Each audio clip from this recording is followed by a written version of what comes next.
እሺ ሌላ አሰል ኢብራሂም እኔ ላውራ? አንተ አውራ እንዴ ይሻለኛል። ሰላም ብያለሁ። ሰላም ነው። ሰላም አመሸ። ደህና አልሐምዱሊላህ ረቢል ዓለሚን አለ። እሺ አለን እግዚአብሔር ይመስገን። እኔ የምልህ እስልምና የነቢያት እምነት ነው? አዎ። እስኪ ጠይቁ። እንደውም እስኪ ማስረጃ አለ? አዎ አለኝ። ለምሳሌ መስፈርቱ ምንድነው? የነቢያት እምነት ለመሆን አንድ መስፈርት ንገረኝ። አሁን ለምሳሌ እስልምና ከነቢያችሁ በፊት መኖሩና ለመኖሩ የነቢያቶች አሁን ለምሳሌ የአብርሃም እናንተ ኢብራሂም የምትሉት ኢየሱስ መስክሯል ባይብል ላይ የእነሱ እምነት መሆኑን ማስረጃ አለ? አዎ ኢየሱስ መስክሯል፣ ዳንኤል መስክሯል፣ ኢሳያስ መስክሯል፣ የሀገር ነቢያት መስክሯል። ይገርማል።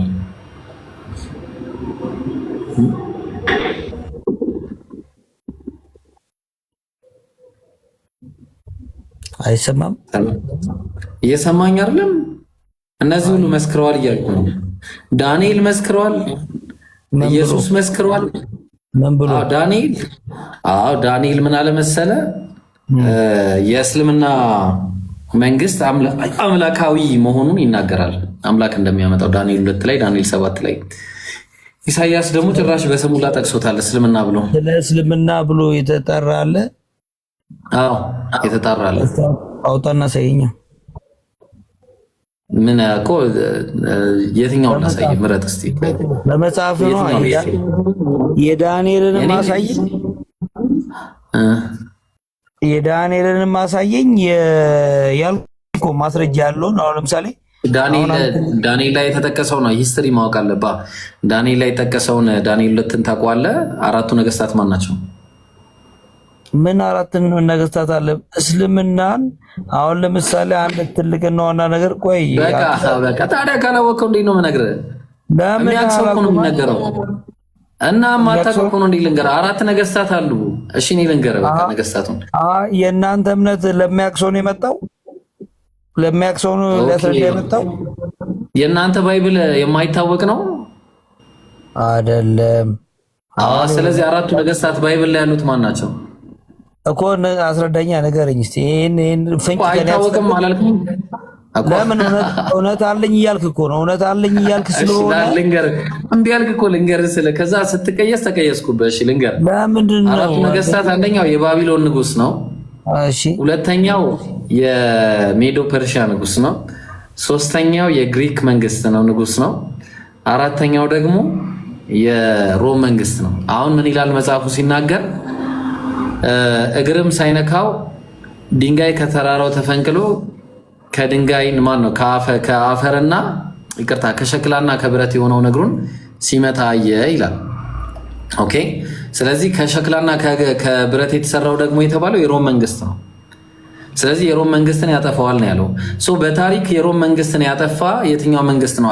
የሰማይ አምላክ ነው እንግዲህ ይህንን የሚያመጣው ያለው በታሪክ ትንቢተ ዳንኤል።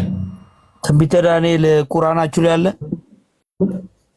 ትንቢተ ዳንኤል ቁርአን ላይ መኖሩና ለመኖሩ አይደለም ቁም ነገሩ። ቆይ አንድ ጊዜ እንምጣ፣ ከዛ በኋላ እነግራለሁ። ለምን ቁርአኑ የወረደው ለማመድ ልክ አሁን ሲከነከነ ወደ እውነታው ልክ እንዲህ ሲመጣብህ ነው እንደዛ ያልከው አይደለም? አሁን እውነት መሆኑ ሲገባ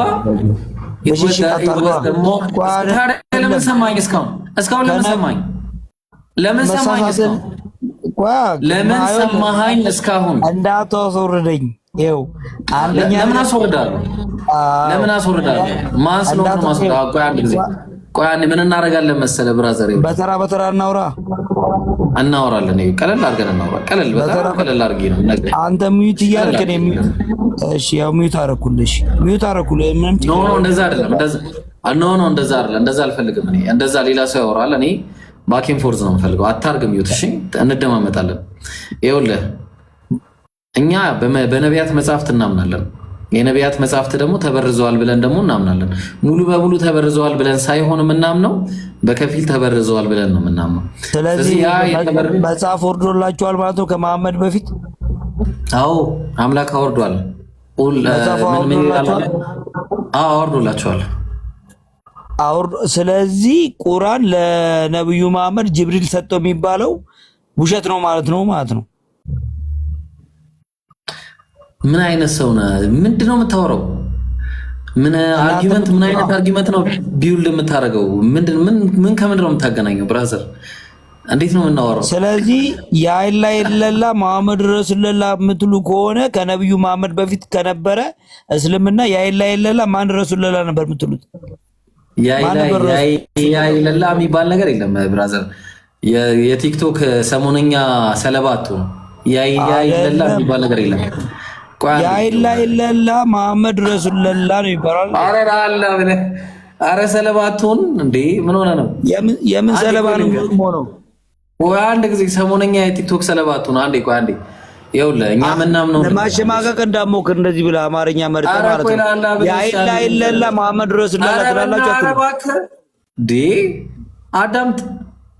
እኛ ይኸውልህ በነብዩ ዘመን ያለን አላህ ነቢያትን የነብዩ የመጨረሻው ነብይ ናቸው ሰለላሁ ዐለይሂ ወሰለም እንጂ የነቢያት መጀመሪያ ነው። የነቢያት መደምደሚያ ናቸው። ከቁርአን በፊት መጽሐፍ ነበር። ኦኬ አታዳምጥም ነው? እሺ ባይብል የማን ቃል ነው? እንደዚህ ያልኩኝ ዳውራ በቃ ባይብል በሐዋርያቶችና በነቢያቶች የተጻፈ የእግዚአብሔር ቃል ነው። ማስረጃ አስጠኝሽ ማለት ማስረጃ ነው ማለት የሚባል ነገር የለም።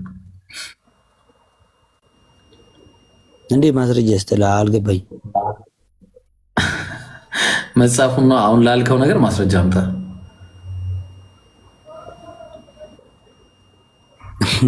አሁን ከሚገርም ነገር ማለት ነው እኔ አንድ ነገር ምን እንደተረዳው ታውቃለህ? ስንት ክርስትና እንዳለ አውቀን ነው። እሱ መጀመሪያ ፕሮቴስታንት አለ፣ አንግሊካን አለ፣ ኦርቶዶክስ አለ። ቆይ ኧረ ልዘርዝርልህ ቆይ። ከዛ ደግሞ ሌላ አለ 23,000 ነው ምናምን ከዛ በላይ አለ። ስንት ክርስትና ነው ያለው? ግን አሁን እንደዚህ እንዳወራ አታርገኝ እባክህ። በስንት ሰዓት እናውራ አሁን የመጀመሪያው ሙስሊም ጣልቃ አትግባ። ካልሆነ ግን እንደዚህ ነው ማድረግ። እንዲህ አሽከረክራለሁ። ላብራራለህ። ምን ሆነ ነው? አዳምጠህ ሚዩት አታርግ። በቃ ዝም ብለህ አዳምጠህ እንደ ትልቅ ሰው ሚዩት አታርግ። ምን አስገደደ? አፍህን ያዘው። ከሚዩት ጋር ነው ሚዩት አርገው ተለፈልፋለህ ነው ቁጭ ብለህ አይደለም። ለምጠይቅ ነገር እየመለስክልኝ አይደለማ። ሚዩት አርግና ተቀመጥ። ሚዩት አታርግ፣ ተቀመጥ ዝም ብለህ። ሚዩት አርግ ካላወራ እኮ ለምጠይቅ ነገር መልስልኝ ነው። እሺ ቆይ ልመልስ። አረጋ ስንት አይነቱ ጋር ነው? እሺ ያው እኛ ነብያችን ሰለላሁ ዐለይሂ ወሰለም የነቢያት መጨረሻ ናቸው ብለን ማነው የነቢያት መጀመሪያ ናቸው ብለን አናምንም። ነብዩ የነቢያት መደምደሚያ ናቸው። ኦኬ። ስለዚህ ከነብዩ በፊት ደግሞ አላህ ቁርአን ላይ ሲናገር ሱረቱ ናህል ምዕራፍ 16 ቁጥር 36 ላይ ምን እያለ ይናገራል? ወለቀድ በዐስና ፊ ኩሊ ኡመቲን ረሱላ፣ በእርግጥም በሁሉም ህዝብ ላይ ነቢያትን መልእክተኞችን ልኬያለሁ አለ። ለምን? አን ያዕቡዱላህ ወጅተኒቡ ጣጉት፣ አላህን በብቸኝነት ተገዙ ጣዖታት ራቁ ይላል። ስለዚህ አላህ ለዛ ነው ቁርአን ላይ ሲናገር ቁሉ አመና ቢላህ በሉ በአላህ አምነናል በሉ። ወማ ኡንዚለ ኢለይና በእኛም ላይ በተወረደው በቁርአንም አምነናል በሉ። ወማ ኡንዚለ ኢላ ኢብራሂም በኢብራሂም ላይ በተወረደው፣ በኢስማኤል ላይ በተወረደው፣ በያዕቆብ ላይ በተወረደው፣ በነገዶቹ በተወረደው፣ በነቢያት ሁሉ ላይ በተወረደው መጽሐፍ በአጠቃላይ አምነናል በሉ ይለናል። ስለዚህ ነቢያት በአጠቃላይ አላህ ለነሱ መጽሐፍን አውርዶላቸዋል። ኦኬ ነቢያትን አላህ ልኮ ነበር አስቀድሞ ማለት ነው። ስለዚህ በነቢዩ ዘመን ያለ ሰው ላኢላሃ ኢላላህ ሙሐመዱን ረሱሉላህ ይላል። በነቢዩ ዘመን ያለ ሰለላሁ ዐለይሂ ወሰለም። ከነቢዩ በፊት የነበረ በኢየሱስ ዘመን ያለ ደግሞ ላኢላሃ ኢላላህ ዒሳ ረሱሉላህ ይላል። ኢየሱስ የአላህ መልእክተኛ ነው ይላል። እሱን ደግሞ እናንተን ነው የምንጠይቃቸው። አሁን ያኔ የነበራችሁ ለምን ማስረጃ በራስ ነው እንጂ ልነግርህ እኮ ነው። ማስረጃ ናውጣ ምን አለ ሲቀጥል ደግሞ በሁሉም ህዝብና ነገድ ነብይ ያወረደው ለአበሻ የመጣ ነብይ ንገረኛ። ለአበሻ የወረደው ነብይ ማን ነው? በሁሉም ህዝብ በአበሻ ነብዩ መሐመድ ተልከዋል። አዎ በየነገዳችሁ ነብይ ያወረደው ሰው ልጆቹ ሁሉ ተልከዋል። እሺ ጥያቄን መጀመሪያ አድሬስ አናረግም ወይስ እኔ ልሽለክለክ እንዳንተ? ለምን ጥያቄን አድሬስ አድርግልኝ እንጂ ጥያቄ ጥያቄህን አድሬስ አድርጌያለሁ፣ በግልጽ ተናግሬያለሁ እኮ ጥያቄ ስማኛ። እሺ ልስማ። ያው አዳምጫለሁ፣ ግን በጣም ሪስፔክት እያደረኩ ነው። እሺ ከዚህ በኋላ ግን እንደዚህ የለም። በየነገዳቸው በየህዝቡ ነገድ ነብይ አወረድኩኛለ አልከ። አላህ ለሀበሻ የወረደው ማን ነው? ለዩጋንዳው ማን ነው የወረደው? ለሳውዝ አፍሪካ ማን ነው የወረደው? ሁሉም መነገር አለበት ብለህ ታምናለህ እንዴ? በማስረጃ ነው። በስማ በለው አለ እንዴ? እሺ አምላክ ሁሉ ነገር ጽፏል አይደል? አሰል ይሄንን ያንተን መልስልኝ። ጥያቄ በጥያቄ አትመልስ። በቃ አየል አምላክ ሁሉን ጽፏል። ጥያቄ በጥያቄ አትመልስ። ለምንድን ነው የማልመልሰው? ይመለሳል። እንደ ጥያቄው እኮ ነው የሚወሰነው። እኔ ዋቄ ፈታኝ ሎጂካል በዋቄ ፈናነ በቃ ክርስቲያን ስትሆንና አንተ አጭበርባሪ ችግር ክርስቲያን እኔ ወላሂ ሃይማኖታቸውን ያ ሰላም እኔ የገዛ እኔ ወላሂ አሁን ይሄ ልጅ ሙስሊም ቢሆን ኖሮ ከፍሯል። ጥያቄ ከኦርቶዶክስ ጋር ሂድ ውረድ። ሚዩታታ ለሃይማኖቱ ሪስፔክት የሌለው እንደ ደካማ ሰው ጋር አላወራም። ለሃይማኖቱ ሪስፔክት የሌለው ማለት ነው። እንዴት ነህ ወንድሙ? ሰላም ነው። አንተ እንዴት ነህ? አለን። እሺ ጥያቄ መጠየቅ ይቻላል? ጠይቅ። አጠር አድርገህ እንድትመልስልኝ ማብራራት ያኔ እንደ እምልህ ለመስበክ ምናምን ረጅም እንዳታርገው። አንተ ራሱ እየሰበከኝ ነው። አንተ ወደ ጠይቅ። አረ እየሰበከኝ ነው። ወደ ጥያቄ። እሺ አላህ በመጨረሻው ምጽአት ላይ ምንድነው የውመል ቂያማ ላይ የውመ ይክሸፉ ዐን ሳቅ ገሃነብ እግሩን በማስገባት ይጭንባታል። አለቀ። ይጭንባታል። አላህ እሺ እግሩን ነው። እስኪ ያስረዳኝ። እግሩን ነው። ምንም ማስረዳት የለውም። ይጭንባታል። እግር አለው አምላክ? አለው። ለሱ በሚመስል ሁኔታ እስኪ ማስረጃ ሰጠኝ። ይኖርሃል? ከሌለ ችግር የለም። ቁም ሰጠኸኝ እኮ አንተ ማስረጃውን። አያስቅም። ለምን ትስቃለህ? እንዴት ሰጠኸኝ እኮ አንተ ማስረጃውን ሰጠኸኝ። ማስረጃ ትለኛለህ እንዴ? ሌላ ደግሞ ደህና ጥያቄ ሌላ አትናት በል። ፓኒክ አትሁን። ሌላ እባክህ ፕሊዝ። አንዴ እሺ፣ በዚህ ላይ ጥያቄ ነው። አሁን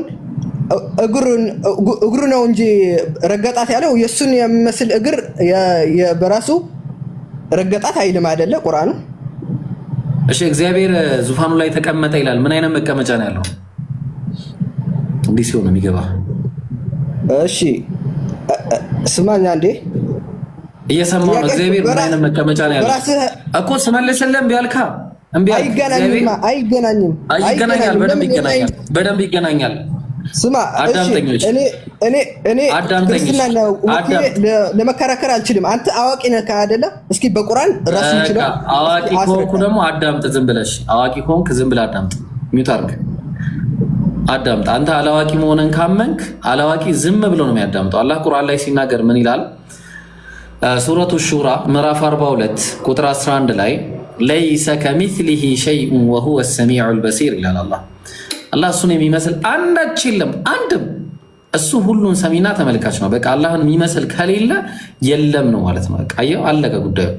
ስለዚህ አላህ እግር አለኝ ካለ ምን አይነት ብለህ አትጠይቅም፣ ምክንያቱም እሱን የሚመስል ስለሌለ ማለት ነው። ጨርሰናል። ሁለተኛ ጥያቄ፣ ፈጠን ያለ ቶሎ በል። ያለዛ ታውቃለህ፣ ባይብል ላይ ነው እንደዚህ ምሮጠው ታውቃለህ። እንደዚህ ነው ምሮጠው፣ እንዲህ እንደተሸፈነ ፈረስ። ስማ ባይብልን እፎይ ጋር ሂጅ እማራለሁ። አንተ ደግሞ በጣም ጥሩ። እኔ ነኝ የማስተምራችሁ። ጥራውና እሱንም አንድ ላይ አስተምራችኋለሁ። ሂድ። ውሸት አልማርም። እሺ እኛም ሚስቶቻችሁ እርሻቸው ናቸው፣ እንደፈለጋችሁ አድርጋችሁ እረሳቸው ይላል። ማረስ እችላለሁ እንደፈለኩ። እስልምና ከገባሁ እንደፈለኩ እንደ ማርያም ማረስ ትችላለህ። ማርያም አሁን እርሻ ነች ተብላለች። ሴት ኢየሱስ ግንድ ነው ተብሏል። ስለዚህ ኢየሱስ ላይ እንጠለጠላለን ግንድ ነው ስለተባለ ችግር የለም። ከፈለኩ በቂጧን ከፈለኩ በዋፋን እበዳታለሁ። ይቅርታ ባለኝ ድድ ውረድ። ይቅርታ ዝም በል ውረድ። አሰዳቢ ነገሩ ከየት ነው የመጣው? ባለጌዎች ናቸው። እሺ ቀጥለ። ሌላ ያላችሁ እኔ እኮ ምን አይነት ስድ ናቸው ለአላህ ብላችሁ ማለት እኔ ከአፌ አልሐምዱሊላህ ረብል ዓለሚን ከተፈጠርኩ ጀምሮ እንደየነቃል ወጥቶኝ ያውቅም። እሺ ሆሴ አውዙ ቢላህ ብሮ ብረታ ብረት ካልሆነ ይወርዳል። እስኪ እሱ ምናልባት ቀድሞ ይሰማል ያለ አልመሰለኝም እሱ። እሺ ሆሴ ይሰማል። ሻይ ቅድምም እግር አለው ብለሃል። ታመልከዋለህ እግሩ?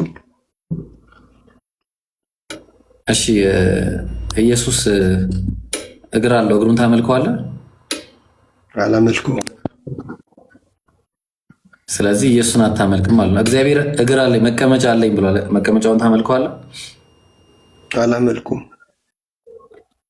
ኦኬ፣ ስለዚህ እግዚአብሔርን አታመልክም ማለት ነው። አመልከዋለሁ። እሺ፣ መቀመጫው ከእግዚአብሔር የተለየ ነው? አዎ፣ የተለየ ነው። ፐርሰን ነው ራሱ መቀመጫው? ምን አይነት ነው? ስጋ ነው። ስጋ ምንድን ነው እምነት? ኦርቶዶክስ። የእግዚአብሔር መቀመጫ ስጋ ነው? ከየት ነው ያመጣው? ሲጀመር ሲቀጥል ደግሞ ስጋ ነው። እስቲ ማስረጃውን እስቲ የእግዚአብሔር እግዚአብሔር ላሳይ። እሺ አንዴ እንደዚህ ካላረኩ ያሳይም። እሺ ለዛ ነው እንዲማረገው። እሺ እኔ እንዳመጣጡ ነው ሰው የምመልሰው በነገራችሁ ላይ እና እንዳትፈርዱብኝ እሺ ሌሎቻችሁ።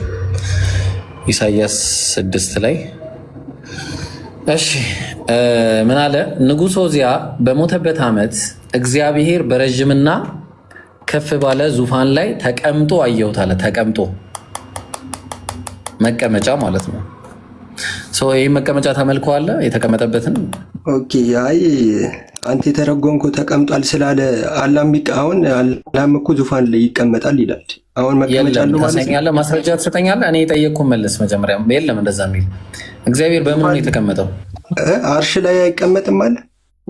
አያራ በጭራሽ ኧረ በጭራሽ የለም እንደዛ ነገር የለም እንደዛ የሚል ተደላድሎ የሚለው የለም እኮ ነው የምልህ ብራዘር። የለም ከአርሹ በላይ ነው፣ ከአርሹ በላይ ሆነ ነው የሚለው። እሺ አሁን ጥያቄ እዚህ ጋር ተቀምጧል ሲል በምኑ ነው የተቀመጠው? በምንም ይሁን ግን በምንድን ነው የተቀመጠው? መልክ ውስጠኝ እግዚአብሔር እኮ ነው ይሄ ያየው እኮ ሰማይ ላይ ያለውን እግዚአብሔር እኮ ነው። በኢሳያስ ዘመን በስጋው ነው የተቀመጠው። ቃል ስጋ ከመሆኑ በፊት ነው ብራዘር፣ እያየ ነው ኢሳያስ ላይ ስጋ የሚባል ነገር የለም በዛ ጊዜ። በምኑ ነው የተቀመጠው? ነበረ። ቃል ስጋ ሳይሆን ነበረ። እግዚአብሔር ቃል ስጋ ከመሆኑ በፊት ስጋ የሚባል ነገር ነበረ እንዴ? ቃል ስጋ ከመሆኑ በፊት ነበር። ስላሴ ቤት ተገልጦ ነበር። ስጋ ነበር ወይ ነው ያልኩህ እኔ። ቃል ስጋ ከመሆኑ በፊት ነበር አልነበረም ሳይሆን ስጋ ነበረ ወይ ነው የጠየኩህ። አዎ ነበረ፣ ስጋ ነበር። ስለዚህ እግዚአብሔር ስጋ ነው መቀመጫው፣ አሁንም ስጋ ነው መቀመጫው፣ ያኔም ስጋ አይደለም። መለኮቱ ሲጀመር መለኮቱ ይቀመጣል የሚል ነገር የለም። ይሄ እየተናገረ ያለው ስለ ስጋው ነው። መለኮቱም አይቀመጥም። ይኸው ተቀመጠ። ንጉሥ ዖዝያ በሞተበት ዓመት እግዚአብሔርን በረጅምና ባለ ዙፋን ላይ ተቀምጦ አየሁት። አዎ እኮ እያየው ስጋውን ነው። የሚታይ ነገር የለም። መለኮት አይታይማ። እየታየ ያለው ስጋው ነው። እግዚአብሔር መለኮቱ አይታይ። ስለዚህ በስጋው ታመልከዋለህ ወይስ አታመልከውም? እሱ ስጋውን እኮ ነገርኩህ፣ አላመልክም አልኩ። እኔ የማመልከው አንድ መለኮት። ስጋ የለም በዚህ ዘመን። ጤነኛ አይደለም እንደ ሰውዬ። ምን ሆነ? ስጋ የለም አለ እንጂ ለምንድን ነው የሌለው? ማርያም ነበረች እንዴ በዚህ ሰዓት? ማርያም ነበረች? አይ ከማርያም በፊት እኮ ማርያም ነበረች። በኢሳይያስ ዘመን ነበረች። ከማርያም በፊት እሺ፣ ከማን ተወልዶ ነው የዛኔ ስጋ ያገኘው? ስጋ ያገኘው ከማን ተወልዶ ነው? ያኔ ፈጥሮት ነው ስጋውን ማለት ይፈጠራል። የተፈጠረ በጣም ከባድ ነው እንደው እና ስለዚህ አሁን ስጋ አለ በስጋው ነው የተቀመጠው እግዚአብሔር። ኦኬ ስለዚህ አሁን ስጋውን ታመልከዋለህ። እግዚአብሔር ጀርባም አለው ታውቃለህ? አዎ ሰው አይደለ? ሁሉም ነገር እኮ አለው። ብልት አለው? ለምን አይኖረውም? ምን ያደርግበታል? እንዲህ ብሎ ነገር አለ እንዴ? ምን ያደርግበታል? መልስልኝ። አይ እንዲህ ምን ሌላ ነገር ምናምን አታስብ። ምን የሚያደርግበት ምን ያደርግበት እኮ አንተና ምን ነግረኝ። ምን ሊያደርግበት ነው የኖረው? አይ እንደሱ የሚያደርግበትን ነገር አልተገለጸም። እንደዚህ አልተገለጸም። ፈጠራ አታውሪ። በል አንተ አንደኛ ምንም አታውቅም አይደለም። በል እባክህ እንደዚህ ወደኛ ምናምን አትምጣ እሺ። እንደዚህ የሆነ አመጣጥህን አይቼ እንደዚህ ነው ማስቀይሰ እንደዚህ አድርጌ ነው ወደዛ መወስደህ። እንደ አይነት አመጣጥ አትምጣ። ኢምሮ አለ ቀደም ይሁን አንስተ ነበር አፎን። አይ ልጁ ላይ ላወራ ነበር። በቃ ተው ቀጥልበት ሂድ። ዛሬ ደግሞ ቆይ ኢብሮ ከየት የምታመጣቸው ዛሬዎቹ ወላሂ በጣም ይለያል። ስፔሻል የሆኑ መሀይሞች ናቸው ወላሂ። ሰው እንዴት ይሄን ያክል ዲግሪ ጭኖ ይሄዳል? ዲግሪ ከእንደ ማስተርሱ። አዑዙ ቢላሂ ሚነ ሸይጣን ረጂም። ላ ክርስትናውን አያውቁት ወላ ሎጂክ አይጠቀሙ። ሰላም እሺ። ሆፕ አለ? ኧረ ሆፕ አይሰማም? ይሰማል። ሰላም እንዴት ናችሁ? ደህና ነን አልሐምዱሊላህ። አልሐምዱሊላህ። ጥያቄ አለኝ። ጠይቅ እስኪ አስተናግድ። አሁን ልጁ ባለው ላይ መጠየቅ ይቻላል?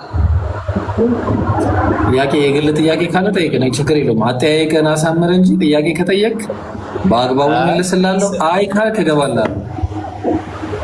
አይ እገባላለሁ ለሚለው ቃል እንኳን አልስማማም። እኔም ደግሞ ዝም ብሎ እንትን በሚለው ነገር ሳይሆን ባለው ነገር እንድታስረዳኝ ነው የሚፈልገው። ስለ በአንተ እኔ በምረዳው አረዳድ ሳይሆን አንተ በምትረዳው አረዳድ እንድታስረዳኝ ነው ፈልገው። በጣም እንጂ ለምሳሌ ልጁ አሁን ዝም ብሎ በሚያወራው ነገር እሺ፣ ስለ ግለሰብ ትቻለሁ ስለ አስረዳኝ እስኪ። ጥያቄ እሺ፣ ምንድነው ጥያቄ? ጥያቄ ምን አለ መሰለ፣ እስኪ ለምሳሌ አላህ አንደኛ ጥያቄ በተከታታይ ጠይቄ ትመልስልኛለህ ወይስ ደግሞ አንድ በአንድ ልጠይቅ? ተራ በተራ። እሺ ለምሳሌ እግዚአብሔር ወይ አላህ እጆች አሉት ስንል ምን ለማለት ተፈልጎ ነው? እጅ አለው የሚለውን አለው በሚለው እናጸድቃለን? ሰው የሰው መሳይ ነው ወይስ ደግሞ የራሱ እጅ ይኖረዋል ብለን ነው የምናጸድቀው? እስኪ ችኛውን ጥያቄ ሚውት አድርጌ ላዳምጥክ። አሪፍ ጥያቄ። በቃ እንደዚህ ነው ጥያቄ የሚጠይቀው። እሺ አላህ ቁርአን ላይ ቅድም በጠቀስኩት ጥቅስ መሰረት መጀመሪያ ከጥቅሱ በፊት አንድ ነገር ልናገር። ከጥቅሱ በፊት የመጀመሪያው አላህ እውቀት አለው፣ እኔም እውቀት አለኝ። ግን አላህና እኔ እውቀታችን በምንም አይነት የሚገናኝ አይደለም። አላህ ያያል፣ እኔም ማያለው። አላህ ማየቱና እኔ ማየቴ አንድ አይደለም። ምንም የሚያገናኘው ነገር የለም። አላህ ይሰማል፣ እኔም ሰማለው። አላህ መስማቱና እኔ መስማቴ በምንም የሚገናኝ ነገር አይደለም። ኦኬ። በተመሳሳይ ሁኔታ አላህ ስለ ራሱ ያጸደቃቸው ባህሪያቶችን ሲናገር ከሱ ጋር ስለ ፍጡር ወይ ደግሞ ነገር ከሚባለው ነገር ጋር ማመሳሰል አይቻልም። ለምን? አላህ ቁርአን ላይ ስለነገረን ማለት ነው። ወደዛ መለሳለሁ። ስለዚህ አላህ እጅ አለኝ ብሎ ሲናገር አላህ እጅ አለው ብለህ አእምሮ ላይ መሳል እንደሌለብህ ነው ገና ከጅምሩ። ለምን? አእምሯችን ላይ እንዳንስል እሱን የሚመስል የለም ማለት ነው። ስለዚህ አላህ እጅ አለው ብሎ ሲናገር ምን አይነት ብለን አንጠይቅም። ለምንድን ነው የማንጠይቀው? ለምሳሌ በአንድ እውር በሆነ ሰው ምሳሌ ልስጥህ። እውር የሆነ ሰው ይህንን ማይክ ወርቃማ ከለር ነው ብዬ ነገርኩት። ከዛ ወርቃማውን ከለር ምን አይነት ነው ብዬ ብጠይቀው ሊነግረኝ አይችልም። ምክንያቱም ወርቃማ ማለት ምን አይነት እንደሆነ አያውቅማ። ወርቃማ መሆኑን ስሙን ያውቀዋል። ኦፍ ኮርስ ከስም ደረጃ እኔ ስለነገርኩት ያውቀዋል ወርቃማ ነው ብሎ። ወርቃማ ግን ምን አይነት ከለር እንደሆነ ሊነግረኝ አይችልም፣ ሊያብራራ አይችልም። ለምን? ስላላየው ስለማያውቀው፣ አይቶትም ስለማያውቅ ማለት ነው። ተግባባን? ስለዚህ አላህ ቁርአን ላይ ሲነግረን እሱን ያየ የለም ወደፊትም የሚያይ የለም ማለት ወደፊት እዚህ ምድር ላይ እስካለን ድረስ ምድር ላይ ከምድር ከወጣም በኋላ የመጨረሻው ጊዜ ግን አላህን እናያለን ኢንሻአላህ። ስለዚህ አላህ እኔ እጅ አለኝ ብሎ ሲነግረን ፍጡራንን የማይመስል ነገር የተባለን ነገር ሁሉ የማይመስል አላህ እጅ እንዳለው እንመሰክራለን። አዎ እኛ ሜታፎሪክ ብለን አንልም፣ በእርግጥም አላህ እጅ አለው ብለን እናዘርቃለን። ምን አይነት ስለማንል ማለት ነው። ኦኬ አላህ እግር አለኝ ሲል አዎ እግር አለ፣ ለራሱ ያጸደቀውን እናጸድቃለን። ምን አይነት ብለን አንናገርም። ኦኬ አላህ አለኝ ያለውን ነገር ሁሉ አዎ አለህ እንለዋለን። ተግባባን? ትርጉሙን ሳንለውጥ ትርጉሙን ሳናሳጣ እንደዚህ የመሳሰሉትን ከፍጡራን ጋር ሳናመሳሰል አላህን በነገረን መልኩ አዎ ብለን እንቀበላለን ማለት ነው። ያን ያለው ነገር ግልጽ ነው። ሆፕ ዋው ይብሮ ግን እዚህ ጋር ምን አለ መሰለ፣ እኔ አሁን ትንሽ ግር ያለብኝ ነገር በምጽአት ጊዜ ወይ ደግሞ ዳግም ምጽአት ላይ እግዚአብሔር ለፍርድ ሲመጣ አላህ ማለት ነው እኛ የምናውቀው ባቱ ነው፣ ባቱ ሲገልጽልን ነው ሲል፣ አሁን ለምሳሌ ባት አለው ለማለት የእግዚአብሔርን ባት አናውቀውም አይደል? የሰውም አይመስልም።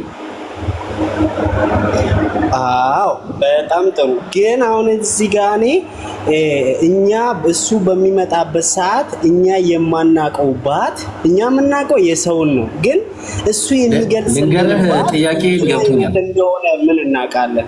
ልጨርስና ትነግረኛለህ እንድረዳው ማለት ነው። ግን እሱ አምጥቶ የሚያሳየንን ባት ዛሬ ላይ ከሰው ካላመሳሰል ነው የእሱን ደግሞ ነግሮን ካላወቅን በምን እናውቃለን የሚለውን ነው። በትህትና መልስልኝ።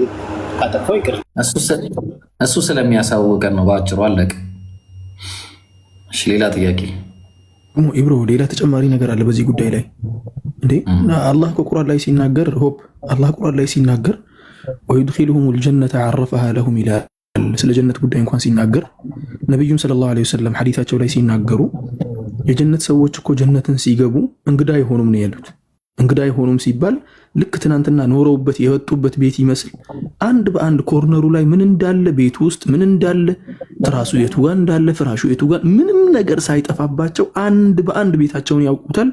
ዱንያ ላይ ከሚያውቁት ቤታቸው በበለጠ ነው ያሉት። ማለትም አላህ Subhanahu Wa Ta'ala ነገ ላይ ስንሄድ እሱን እንድናውቀው ያደርግልናል። ጀነት ውስጥ ያለውን ነገር እንድናውቀው ያደርግልናል። ሁሉንም እንድናውቀው የሚፈልገውን ነገር በአጠቃላይ ያሳውቀናል። አላህን የማየቱንም አቅም ደግሞ የትንሣኤው ቀን ስንነሳ ያላብሰናል ማለት ነው። ተረዳሁትኝ። ደግሞ ትንሽ የቀረኝ ነገር ለምሳሌ አላህ እጅ አለው ስንል በገለጽክልኝ መልኩ ተቀበልኩትኝና ግን ትንሽ ግራና ቀኝ የሚለው ነገር ዳይሬክሽንን መግለጽ አይሆንብንም? ለምሳሌ አሁን የቀኝ ሁለት ቀኝ እጅ አለው ካልከኝ የግራስ አለው ብልክ ጥያቄ በምን ሊመለስልኝ ይችላል? ወይ ደግሞ የቀኝ ብቻ ካልነ ደግሞ እንዴት ነው ዳይሬክሽኑን ልንገልጸው የምንችለው? እኛዋ መልስ ግን በምጠይቃቸው ነገር ትክክለኛ ነኝ አይደል? ስለ እንደዚህ እንትን ስፔክት የሚያደርጉ ቃላቶችን መናገር አልፈልግም። ወላሂ ትክክል ነህ። ምንም ትርፍ የተናገርከው ነገር የለም። ኢንሻአላህ ኡስታዝ ሙአዝ በደንብ ያብራራልሃል። እኔ አንድ መጨረሻ ላይ እናገራለሁ ኢንሻአላህ። ኡስታዝ ቀጥል። እሺ ችግር የለው። ሆፕ ለጥያቄ ትክክል ነኝ ላልከው 100% ትክክል ነህ። እስካሁን ድረስ እያልን ያለነው እንዲህ ስርዓት ባለበት መልኩ ግብረገብነት በተሞላበት መልኩ በስርዓት ጠይቁ ነው እንጂ አትጠይቁ ያለ ሰው የለም እስካሁን ድረስ። ወንድሞቼም በአጠቃላይ አትጠይቁ አላሉ። ስትጠይቁ ግን በስርዓት ጠይቁ ነው። ስለዚህ እናመሰግናለን ለአጠያየቅህ። ከዚያ ደግሞ አለፍ ስንል ቀኝና ግራ የሚለውን ነቢያችን ሰለላሁ ዐለይሂ ወሰለም ሐዲታቸው ላይ ተናግረዋል። አላህ ደግሞ ሱብሓነሁ ወተዓላ ሁለቱም የአላህ ሱብሓነሁ ወተዓላ እጅ ቀኞች ናቸው የሚለውንም ሐዲት ደግሞ ከነቢያችን የመጣ ነው። ኪልታ የደይሂማ የሚኑን የሚለውን ነው። ቀኝና ግራ የሚለው አቅጣጫ ኢስባት ማድረግ አይሆንም ወይ? አቅጣጫ ሲባል ከመክሉቁ አንጻር አስበኸው ከሆነ ከመክሉቅ ጋር ምንም የሚያገናኘው ነገር የለም። ከፍጡራን ጋር ምንም የሚያገናኘው ነገር የለም። ወላኪን አላህ ስብሓነሁ ወተዓላ ቀኝና ግራ አለኝ ሲል ምንነቱን የማናውቀውን ነገር ቀኝና ግራ የተባለውን ቀኝና ግራ መሆኑን ነው እንጂ የምናውቀው በዚህ መልኩ ቀኝ ነው በዚህ መልኩ ግራ ነው የሚል ነገር አናውቅም። ወላኪን ሁለቱም ቀኝ ናቸው የሚለው ሐዲስ ጋር ስንሄድ ግን ሐዲሱ መጨረሻ ላይ የሆነ እንትን ያለበት የታከለበት ንግግር አለ። በዚያ ላይ ደግሞ ዑለሞችም ሸርሕ ሰጥተውበታል፣ ቀደምቶቹ ከሰሓቦችም ዘመን ጀምሮ ማለት ነው። ሁለቱም እጆቹ ቀኝ ናቸው የሚለውን ከመስጠት ጋር አያይዘው ነው የተናገሩት። ሲሰጥ በደንብ አድርጎ ይሰጣል የሚለውንም ነገር ያመሳስላል። ሁለተኛ ነገር ደግሞ የሰው ልጆች ቀኝ ሲባል እኮ ቀኝና ግራ ልዩነት አለው። አብዛኛው ሰው ቀኝ እጁን ስለሚጠቀም ቀኝ እጁ ከግራ እጁ የተሻለ ጥንካሬ ያለው ነው። ወላኪን አላህ ስብሓነሁ ወተዓላ ሁለቱም እጆቹ አንድ እንደሆኑ በመስጠትም ይሁን በኃያልነትም ይሁን አንድ እንደሆኑ ለመግለጽ ነው አላህ ስብሓነሁ ወተዓላ ያን ነገር የገለጸልን ወይ ደግሞ ነቢያችንም ሰለላሁ ዐለይሂ ወሰለም ያስተማሩን። ስለዚህ ያለው ነገር ምንድነው? ቀኝና ግራ የሚለውንም ቅድም ወንድማችን ኢብራሂምም እንዳለው ምንነቱን ሙሉ በሙሉ እስካልተነገረን ድረስ ቀኝና ግራ ሲባል ይሄኛው እንደዚያ ሆኖ ያኛው እንደዚህ ሆኖ በሚል አንፈተፍትም። ውስጡ ገብተን ቀኝና ግራ ነው ነዓም ቀኝና ግራ እንደሆነ ሙሉ በሙሉ እናምንበታለን። ሁለቱ ቀኝ ነው የተባለው እሱኛውም ሐዲሱ ራሱ ያከለበት ነገር አለ። መጨረሻ ላይ ያከለበት ነገር ምንድነው? በመስጠት ላይ ከመስጠት ጋር አያይዞት ነው። ለዚያ ነው ዑለሞችም አሁን እዚህ ጋር ወንድማችን ኢብራሂምም ከፍቶታል፣ ኢንሻአላህ ያነብልሃል። የአላህ ስብሓነሁ ወተዓላ እጅ በረሕመትም በእዝነትም በጥንካሬም በምንም የሚለያይ ሳይሆን እኩል መሆናቸውን ለመግለጽም ጭምር ነው ያን ነገር የተናገረው የሚለው ነገር ነው ያለው። ያን ያለው ጀዛኩሙላህ ኸይር። ጀዛከላህ ኸይር ኡስታዝ። ያው አህለ ለሆነው ነገር ነው የምናስቀድመውና ለዛ ነው ያስቀደምኩ ኡስታዝ። እና እንግዲህ መጅሙዑል ፈታዋ እንግዲህ ኢብኑ ባዝ ረሂመሁላህ ምን ተብሎ ነው ምን ብለው ነው ያስቀመጡት? ቱሰፉ የዳሁ ቢልየሚን ወሽማል የአላህ እጆች በቀኝም በግራም ይሰይ ማለትም ወስፍ ይደረጋሉ። ማለትም ወስፍ ማለት ምንድነው? ወስፍ ማለት በአረብኛው ነው ይገለጻሉ። ጀዛከላህ ኸይር። ሚን ሐይሱል ኢስም ከስም አንጻር ማለት ነው። ቀደም እንደተባለው ከስም አንጻር ነው። በቃ እኛ አሁን ቀደምም ልክ ኡስታዝ እንዳለ እጅ ሲባል እጅ የምንለው እኛ በቃ የምናውቀው ነገር የአላህ ምን አይነት እንደሆነ ስለማይታወቅ ያው ነገረን አላህ። ተግባባን። ከስም አንጻር ኢስም ከማ ፊ ሐዲስ ኢብኑ ዑመር ወኪልታ የደይህ ወኪልታሁማ የሚን አለ። ስለዚህ ሁለቱም ቀኞች ናቸው ሲል ሙባረከቱም ሚን ሐይሱ ሸረፍ አለ። የተባረኩ ናቸው ከሸረፍ ከክብር የተነሳ ወልፈድል ከብልጫ አንደኛው ሌላውን አይበልጥም። ስለዚህ አሁን ምን አሉ? እንዳውም ወደታች ወርደው ምን አሉ? ለይሰ ፊሂማ ነቅስ በሁለቱም ላይ ምንም አይነት ጉድለት የለም፣ አንደኛው ከሌላኛው የማይበልጥ መሆኑን የሚያሳይ ነው። እዚጋም ያው ምን አሉ? እዚጋም አይ ለይሰ ፊሂማ ነቅስ። ይሄም በተመሳሳይ መጅሙዑል ፈተዋ ነው። ይሄም በተመሳሳይ የሌላ ዑለማ ነው ማለት ነው። ስለዚህ አሁን እንደዚህ አይነት ነገሮችን ስትመለከት አላህ ቅድም እንዳልከው ቢየዲህ ልዩምና ወቢሽማሊሂ በማለት በቀኝና በግራ እንዳለው ያው እሱን ኡስታዝ ሙአዝ አብራርቶላል። ግን ቁርአን ላይ አላህ ሱረቱል ሐቃ ምዕራፍ 69 ቁጥር 45 ላይ እንዲህ እያለ ይናገራል። ለአኸድና ሚንሁ ቢልየሚን ይላል። በኃይል ልብ አድርግ፣ የሚን ነው የተጠቀመው። የሚን ማለት ቀኝ ነው እንደምታውቀው።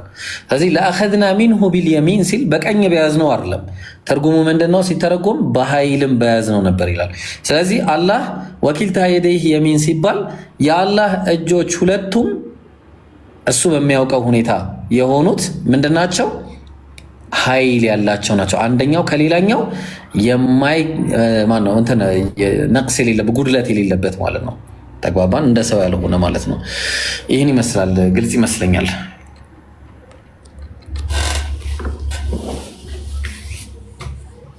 አመሰግናለሁ። ለመልሳቸው አመሰግናለሁ። ግን እዚህ ጋር ምን አለ መሰለ አሁን ትንሽ እኔ አሁን እዚች ጋር እንደኔ እንደመሰለኝ ልንገርክ ችግር የለውም። ሀሳብህን ነገር ሀሳቤ አሁን እዚህ ጋር እኔ አሁን አንዳንዶቹ ቀኝ ስንል ወይ ደግሞ እጅ አለው ስንል እሱ ኃያልነቱን ወይ ደግሞ የራሱ ባህሪ እንጂ እሱ አለው ብለን ማከል አንችልም የሚለውን የሆነ እንትን አልኩትኝ፣ ተቀባይነትን እንትን አልኩትኝ ታውቃለህ። ግን ደግሞ እንደዛ አንተ ባልከውም እንዳልሄድ ደግሞ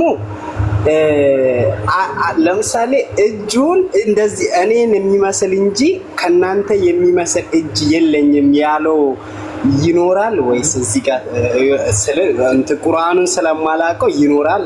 ግልጽ እንድታደርግ ጥቅስ እኮ ሰጠው፣ ቅድም ጥቅስ ሰጠው። አላህን የሚመስል አንዳች የለም ማለት አለቀ። አላህን የሚመስል የለም ማለት ስለዚህ እንደዛ ነው። አላህን የሚመስል የለም ካለ በኋላ ደግሞ ዝም አላለም። እሱ ሰሚና ተመልካች ነው አለ ወዲያው። ኦኬ። ስለዚህ ይሄ የሚያመለክተው ምንድነው? ለምሳሌ የሰው ልጅን ሲፈጥረው ሰሚና ተመልካች አድርጎ ፈጥሮታል። አላህን የሚመስለው የለም ካለ በኋላ ወዲያውኑ ምን አለ? አላህ ሰሚና ተመልካች ነው ወዲያው። ይሄ ማለት አላህ እሱን ማንንም በማይመስል ሁኔታ ይሰማል ማለት ነው። ያያል። አላህ አይን እንዳለው ሁሉ ተነግሮ ነው። አመሰግናለሁ። አሁን መልሱ በትክክል ተመልሶልኛል ማለት ነው። ልቀጥል? ቀጥል። እንትን ደግሞ አላህ የሚገኘው ከአርሽ በላይ ነው የሚለው ነገር እስኪ እሱን ማብራሪያ ስጠኝ እስኪ። ለምን መሰለህ እኔ አሁን እዚህ ጋር እንዲህ ስጠይቅ አንተ ስታብራራልኝ ነው እንጂ አላህ ለምሳሌ በእኔ አመለካከት አላህ ዝም ብሎ አርሽ ላይ ተቀማጭ ነው እንዴ ስብል ብዬ በራሴ አረዳድ መግለጽ አልችልም። ግን አንተ መጽሐፉን በምታውቀው እንድትገልጽልኝ ስለምፈልግ ነው እና ስታብራራልኝ እየገባኝ ይሄዳል ማለት ነው። እና አመሰግናለሁ፣ አብራራልኝ። እሺ። አላህ ከአርሹ በላይ ነው። አርሹ ላይ ተቀመጠ የሚባል ነገር የለም በእኛ አረዳድ። ቁርአኑም እንደዛ አይልም። የሚለው ምንድነው? አርራህማኑ ዐለል አርሽ ኢስተዋ። አርራህማን አላህ ከአርሹ በላይ ሆነ፣ ከፍ አለ ማለት ነው። ከፍጡራን በላይ ነው። የፍጡራን መጨረሻ ማን ነው? ይቅርታ የነገረንም እንዳትረሳ ይቅርታ ብያለሁ። ግን አሁን ምን አለ መሰለ ከአርሽ በላይ ነው ሲባል በእኔ አረዳድ ሁሉም ቦታ አይገኛል ወይስ አይገኝም የሚለውንም አንድ ላይ መልስልኝ። መሀል ላይ ሚዩት አንስቼ እንዳልገባ በፈልጌ ነው። አንድ ላይ አይሽ። እሺ። ስለዚህ አላህ ከአርሹ በላይ ነው በዛቱ ማለት ነው። ማንነቱ አላህ ከአርሹ በላይ ነው። አርሽ ላይ ተቀመጠ የሚባል ነገር የለም። አላህ ከአርሹ በላይ ነው፣ ከፍጡራን በላይ ነው። የፍጡራን መጨረሻ ደግሞ አርሽ ነው። ስለዚህ ከፍጡራን በላይ ነው። ቢዮንድ ከፍጡራን በላይ ተግባባን። ስለዚህ አላህ ከአርሹ በላይ ነው። 7 ቦታ ተጠቅሷል በግልጽ ማለት ነው። አርራህማኑ ዐለል አርሽ ኢስተዋ። በሌላ አቀማመጥም አላህ ነግሮን። ለምሳሌ አላ የሚለው ያው አረብኛ ምናልባት ስለማታውቀው ነው እንጂ ለሌላው ህዝብም እንዲገባ አላ የሚለው ከስተዋ ጋር ከመጣ ምንድነው የሚሆነው? የበላይነትን ያሳያል። ለምሳሌ አዘሀቡ ፈውቀል ፊዳ ብሎ አንድ ሰው ቢናገር ምንድነው? ለምሳሌ አዘሀቡ ፈውቀል ፊዳ ብሎ ሊናገር ይችላል። አዘሀቡ ፈውቀል ፊዳ ማለት ዘሀብ ወርቅ ከብር ይበልጣል ማለት ነው። ወርቅ ከብር ይበልጣል።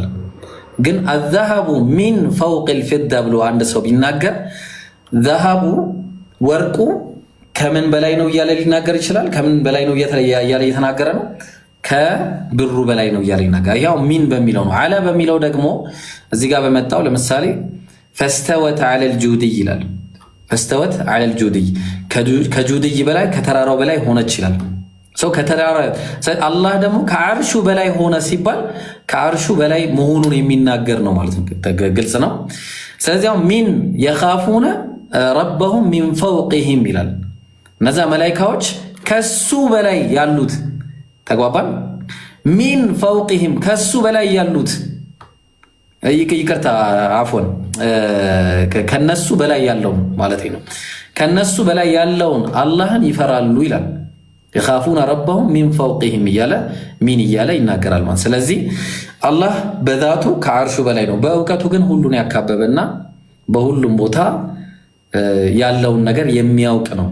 ምንም ነገር የሚያመልጠው ነገር የለም። ሁሉንም ያያል፣ ሁሉንም ይሰማል፣ ሁሉንም ይመለከታል፣ ለሁሉም ይመልሳል በአንድ ጊዜ።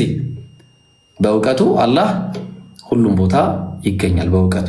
ከዛ በተረፈ ግን ማንነቱ ከአርሹ በላይ መሆኑን ነው ኡስታዝ ሙአዝ ነሲፍ ያው በደንብ አድርጎ ያብራራልሃል። ለሁላችንም በሚቆይ አንድ ይቅርታሽን እኔ ያው ዝም ብዬ ነካ ነው ያደረኩትና ኡስታዝ ሙአዝ ነሲፍ ያው በደንብ አድርጎ ለሁሉም ሰው ለአንተ ብቻ ሳይሆን ለእኔም ጨምሮ ለሁላችንም ያብራራልን። ኡስታዝ ቀጥል። ድምጼ ይሰማል? አሁን ድምጼ ይሰማል?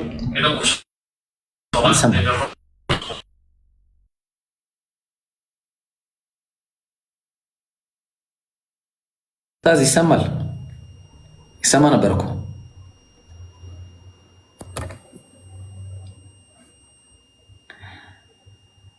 ይሰማ ነበር ኡስታዝ።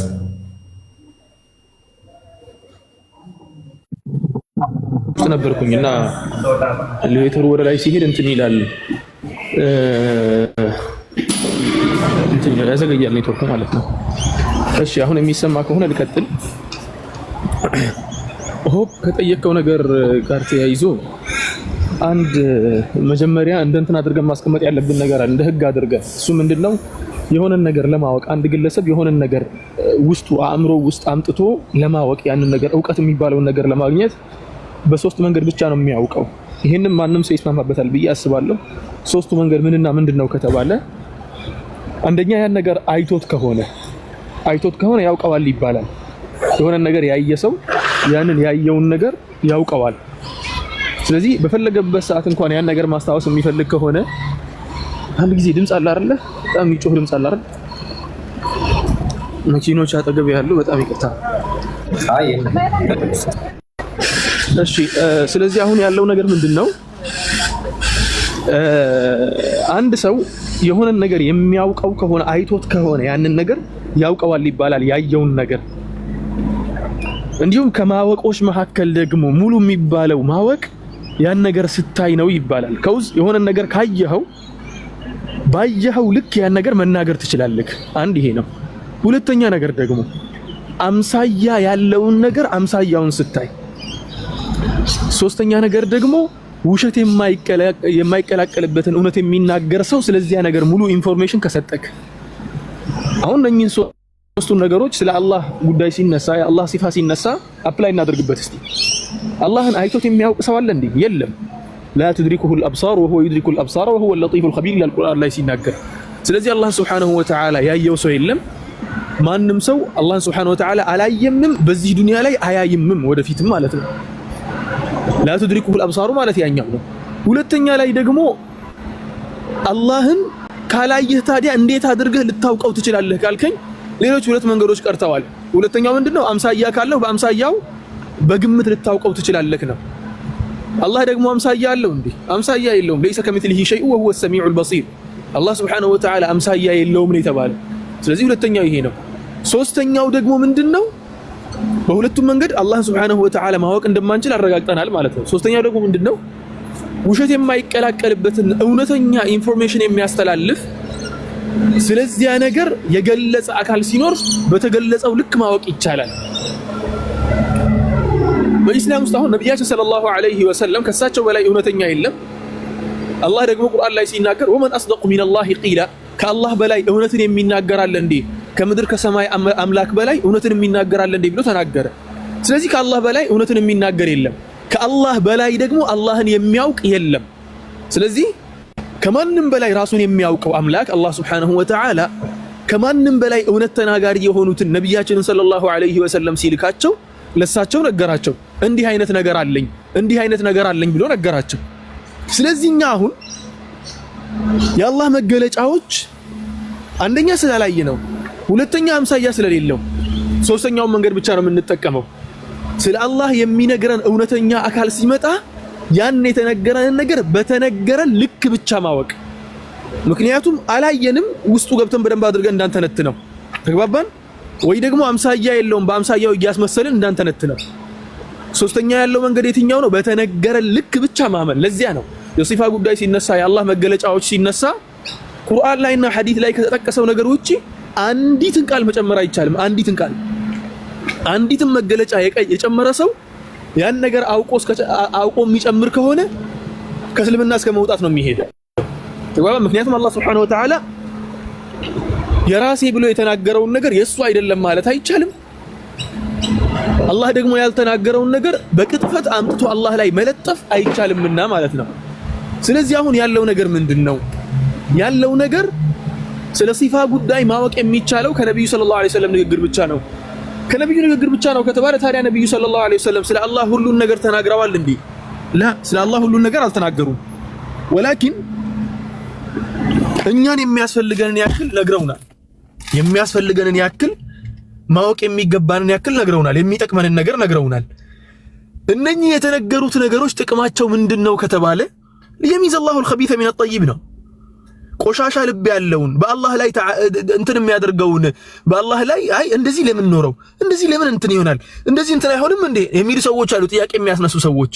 እነኚህን ሰዎችንና አሃ ፈጣሪ ይሄ ነገር አለኝ አለ። አዎ አይ ፈጣሪ እንደዚህ አካለማ خلاص ሰሚዕና ወአጣዕና አምነናል ተቀብለናል ፈጣሪ እንደዚህ አካለ እንዲህ የሚሉትን ልባቸውን ለፈጣሪ ከፍተው ፈጣሪ የሚናገረውን ነገር በአጠቃላይ የሚያምኑትን ሰዎችን ለመፈተን ነው። ሁለቱን ጎራ ለመለየት ነው ማለት ነው። አሁን አንዳንድ ሰዎችን ስትመለከቱ በጣም ግብረገብነት ያላቸው ስርዓት ያላቸው አሁን ሆፕን ተመልከቱ። ለምሳሌ ሙስሊም አይደለም ይህ ልጅ ግን መጥቶ ሲጠይቅ ስርዓት ባለው መልኩ ሰውን ኦፌንድ በማያደርግ መልኩ ስለ ፈጣሪ ጉዳይ ማወቅ በሚፈልግ አይነት መልኩ ነው እየጠየቀ ያለው። አንዳንድ የሙስሊም ልጆች ወይ ደግሞ እስልምና እንከተላለን የሚሉ ልጆች ስለ ሲፋ ጉዳይ አንስተው ሲናገሩ በጣም ይቀፋል አነጋገራቸው ራሱ የሆነ ቆሻሻ ንግግር ነው የሚናገሩት ሲናገሩ። ያንን ስትመለከቱ አላህ Subhanahu Wa Ta'ala እነኚህ ሰዎችን ቁርአን አምነናል እያሉ ነው። ቁርአን አምነው ከተቀበሉ በኋላ ቁርአን ትክክለኛ ነው ስህተት የለበትም ብለው አምነው ከተቀበሉ በኋላ አይ ይሄን ነጥብ ለአላህ ካላስተካከልንለት ማለት ይሆናል። ስለዚህ ስለ ሲፋ ጉዳይ ሲነሳ የአላህ መገለጫ ጉዳይ ሲነሳ አላህን ማንም ሰው ኢምላ አያደርግበትም። ማንም ሰው አይ ይሄን ነገር እንዲህ ብታደርገው ወይ ደግሞ ይሄ ነገር እንዲህ ቢጨመር ይሄ ነገር ላንተ እኮ አይገባህም ይሄን ነገር እንዲህ አድርግ የሚል ሞዲፋይ ማድረግ ለአላህ አይደረግም። ይሄ አላህ ያለውን ነገር ያውቃል። ያለውን ነገር ደግሞ ገልጾልናል የሚያስፈልገንን ያክል። ዛሬ ያልተገለጸልን ደግሞ ነገ አላህ Subhanahu Wa Ta'ala ዘንድ ስንሄድ አላህ Subhanahu Wa Ta'ala ይነግረናል ወይ ደግሞ ያሳየናል ማለት ነው። ምክንያቱም በአላህ ያመኑ ሰዎችን يوم تبيض وجوه وتسود وجوه فأما الذين اسودت وجوههم كفرتم بعد إيمانكم فذوقوا العذاب بما كنتم تكفرون የሚል ቀን ላይ ፊታቸው ይነጻል፣ ፊታቸው ያበራል፣ ፈጣሪያቸውን የማየትም እድል ያገኛሉ። ነብያችን ሰለላሁ ዐለይሂ ወሰለም لا تضامون في رؤيته አሉኮ የአላህን Subhanahu Wa Ta'ala እይታ ውስጥ ውዥንብር የማይፈጠርባችሁ ምንም ሳይከልላችሁ እንደ 14ኛዋ ሌሊት ጨረቃ ግልጽ ሆኖ አላህ ይታያችኋል ጀነት ስትገቡ ብለው ነግረውናል። اللهم صل وسلم على نبينا محمد። ስለዚህ ያለው ነገር ይሄ ነው። ጌታችን አላህ Subhanahu Wa Ta'ala ማንም ሰው ይሄ ነገር ሊኖርህ ይገባል፣ ይሄ ነገር ሊኖርህ አይገባም፣ ይሄ ነገር ላንተ ይመስላል፣ ይሄ ነገር ላንተ አይመስልም ማለት አይችልም። ከአላህ ዘንድ ያ ነገር መምጣቱን እርግጠኛ እስከሆነ ድረስ አምኖ መቀበል፣ አምኖ ሲቀበል ደግሞ አላህ ባለውና ባዘዘው መሰረት አምኖ መቀበል ነው ያለበት። ይሄ ነው ያለው ነገር። አላህ Subhanahu Wa Ta'ala የተነገረውን ነገር አምነው ከሚቀበሉ መልካም ባሮች ያድርገን። ጀዛከላሁ ኡስታዝ ኢምሩ አለ አሎ እንዴት ናችሁ? ሰላም አለይኩም። ወአለይኩም ሰላም ወራህመቱላህ። ሰማ እኔ እየደከመኝ ነው በቃ እሺ ኢንሻአላህ። አይ ማሻአላህ ጀዛከላህ ሀቢቢ። በጣም ደስ የሚል ፕሮግራም ነበር ያለን። አላህ እንግዲህ አንተ በተናገርከው ተጠቃሚ ሁላችን የሚያደርገን እንዲሁም ደግሞ አንተ አጅሩን ከሚጻፉልህ ያደርግልህ አላህ ያክብርልን። ኡስታዝ ማለት ትንሽ ነዋቸውና ኢንሻአላህ በቃ ረፍትናክ አንተ ረፍተህ በቃ እሺ ጀዛኩሙላሁ ኸይራን አላህ ይቀበላችሁ። እዛም ቅድም የተባለው ነገር እዚህ ማስታወቂያ ይሰራ ፖስት ማድረግ እንዲጀምሩ ኢንሻአላህ። ያ ጀማዓተል ኸይር ሪከርደሮች ሪከርድ አድርጉ። አላህ ካለ የፊታችን እሁድ ከምሽቱ 4 ሰዓት ላይ በጣም ገራሚ የሆነ በይዘቱም የተለየ ብዙ ኡስታዞች የሚገኙበት ፕሮግራም አለን። ሁላችሁም እንዳቀሩ። ፕሮግራም ደግሞ ኢብሮ ላይ ፎከስ ያደረገ ነው። ኢንሻአላህ ብዙ ነገሮች ታገኛላችሁ ብለን እናስባለን። ሁላችሁም እንዳቀሩ። ማስታወቂያም ልቀቁ። እሁድ ከምሽቱ 3 ሰዓት ጀምሮ እንዳትቀሩ። ጀዛኩሙላህ። ኢብሮ ጨምርበት። አዎ ኢንሻአላህ እሁድ 3 ሰዓት ጀምሮ በጣም የሚገርም ፕሮግራም ይኖረናል። ያው እንግዲህ እንዳላችሁ ኢምሮ እኔን በተመለከተ ይሆናል በዋነኝነት፣ ግን ሌሎች ፕሮግራሞችም ይኖራሉ። እንዳትቀሩ። ማስታወቂያ ስሩ በደንብ አድርጋችሁ ማንም እንዳይቀር። ሌላኛው የፎሎ ቻሌንጁን እንዳትረሱላችሁ። አይ ቲንክ እሁድ ነው የሚያልቀው መሰለኝ እሁድ ነው የሚያልቀው መሰለኝ ወይ እሁድ ወይ ሰኞ ነው የሚያልቀው እና ቻሌንጁ እስካሁን ስንት ነው? እስቲ አካውንት የለው አንድ ጊዜ አንተ 1 ሚሊዮን ገባው ኦልሬዲ 700 ሺህ ነው ምናምን ገብቻለሁ። ኤኒዌይስ እና ደግጬ ዞር አልኩኝ እኮ ያንተን ነው ለካ ተሳስቼ ነው። አንተ ያንተ ራሱ አልገባም እንኳን እኔ ሊገባ ራሱ። እስቲ ያንተ ስንት ነው? ያንተ 952 ነው። ኤኒዌይስ ጨርሳችኋል ወይስ ጥያቄ መጠየቅ ይቻላል? እኔ በቃኝ አሉ። ከፈለግ ሌሎች አሉ። እኔ በቃኝ። ጀዛኩሙላሁ ኸይረን። አላህ ይጠብቃችሁ። መልካም ጊዜ ባዩ። አንተ በጣም አመሰግናለሁ። ይቅርታ አድርጉልኝና ኢብሮ መልእክት ብቻ ነው፣ መልእክት ጥያቄ አይደለም። የእውነት ክርስቲያኖችን በየትኛውም አጋጣሚ ስትገቡ በቃ ዲስሪስፔክት የምታደርጉ ከሆነ እነሱ የሚሰጡትን መልስ ስለማውቅ ነው። ለምን እኔ በተናገርኩት ከራሴ በተፋው ጣፌ ራሴ ላይ የሚመለስልኝ መልስ ስለማውቅ ማለት ነው። ስለዚህ እኛም ስንገባ እናክብራቸው፣ እነሱም እያከበሩን ይመልሱልናል። እንደሚመልሱልንም ደግሞ አይቻለሁኝና እንጠይቃቸው።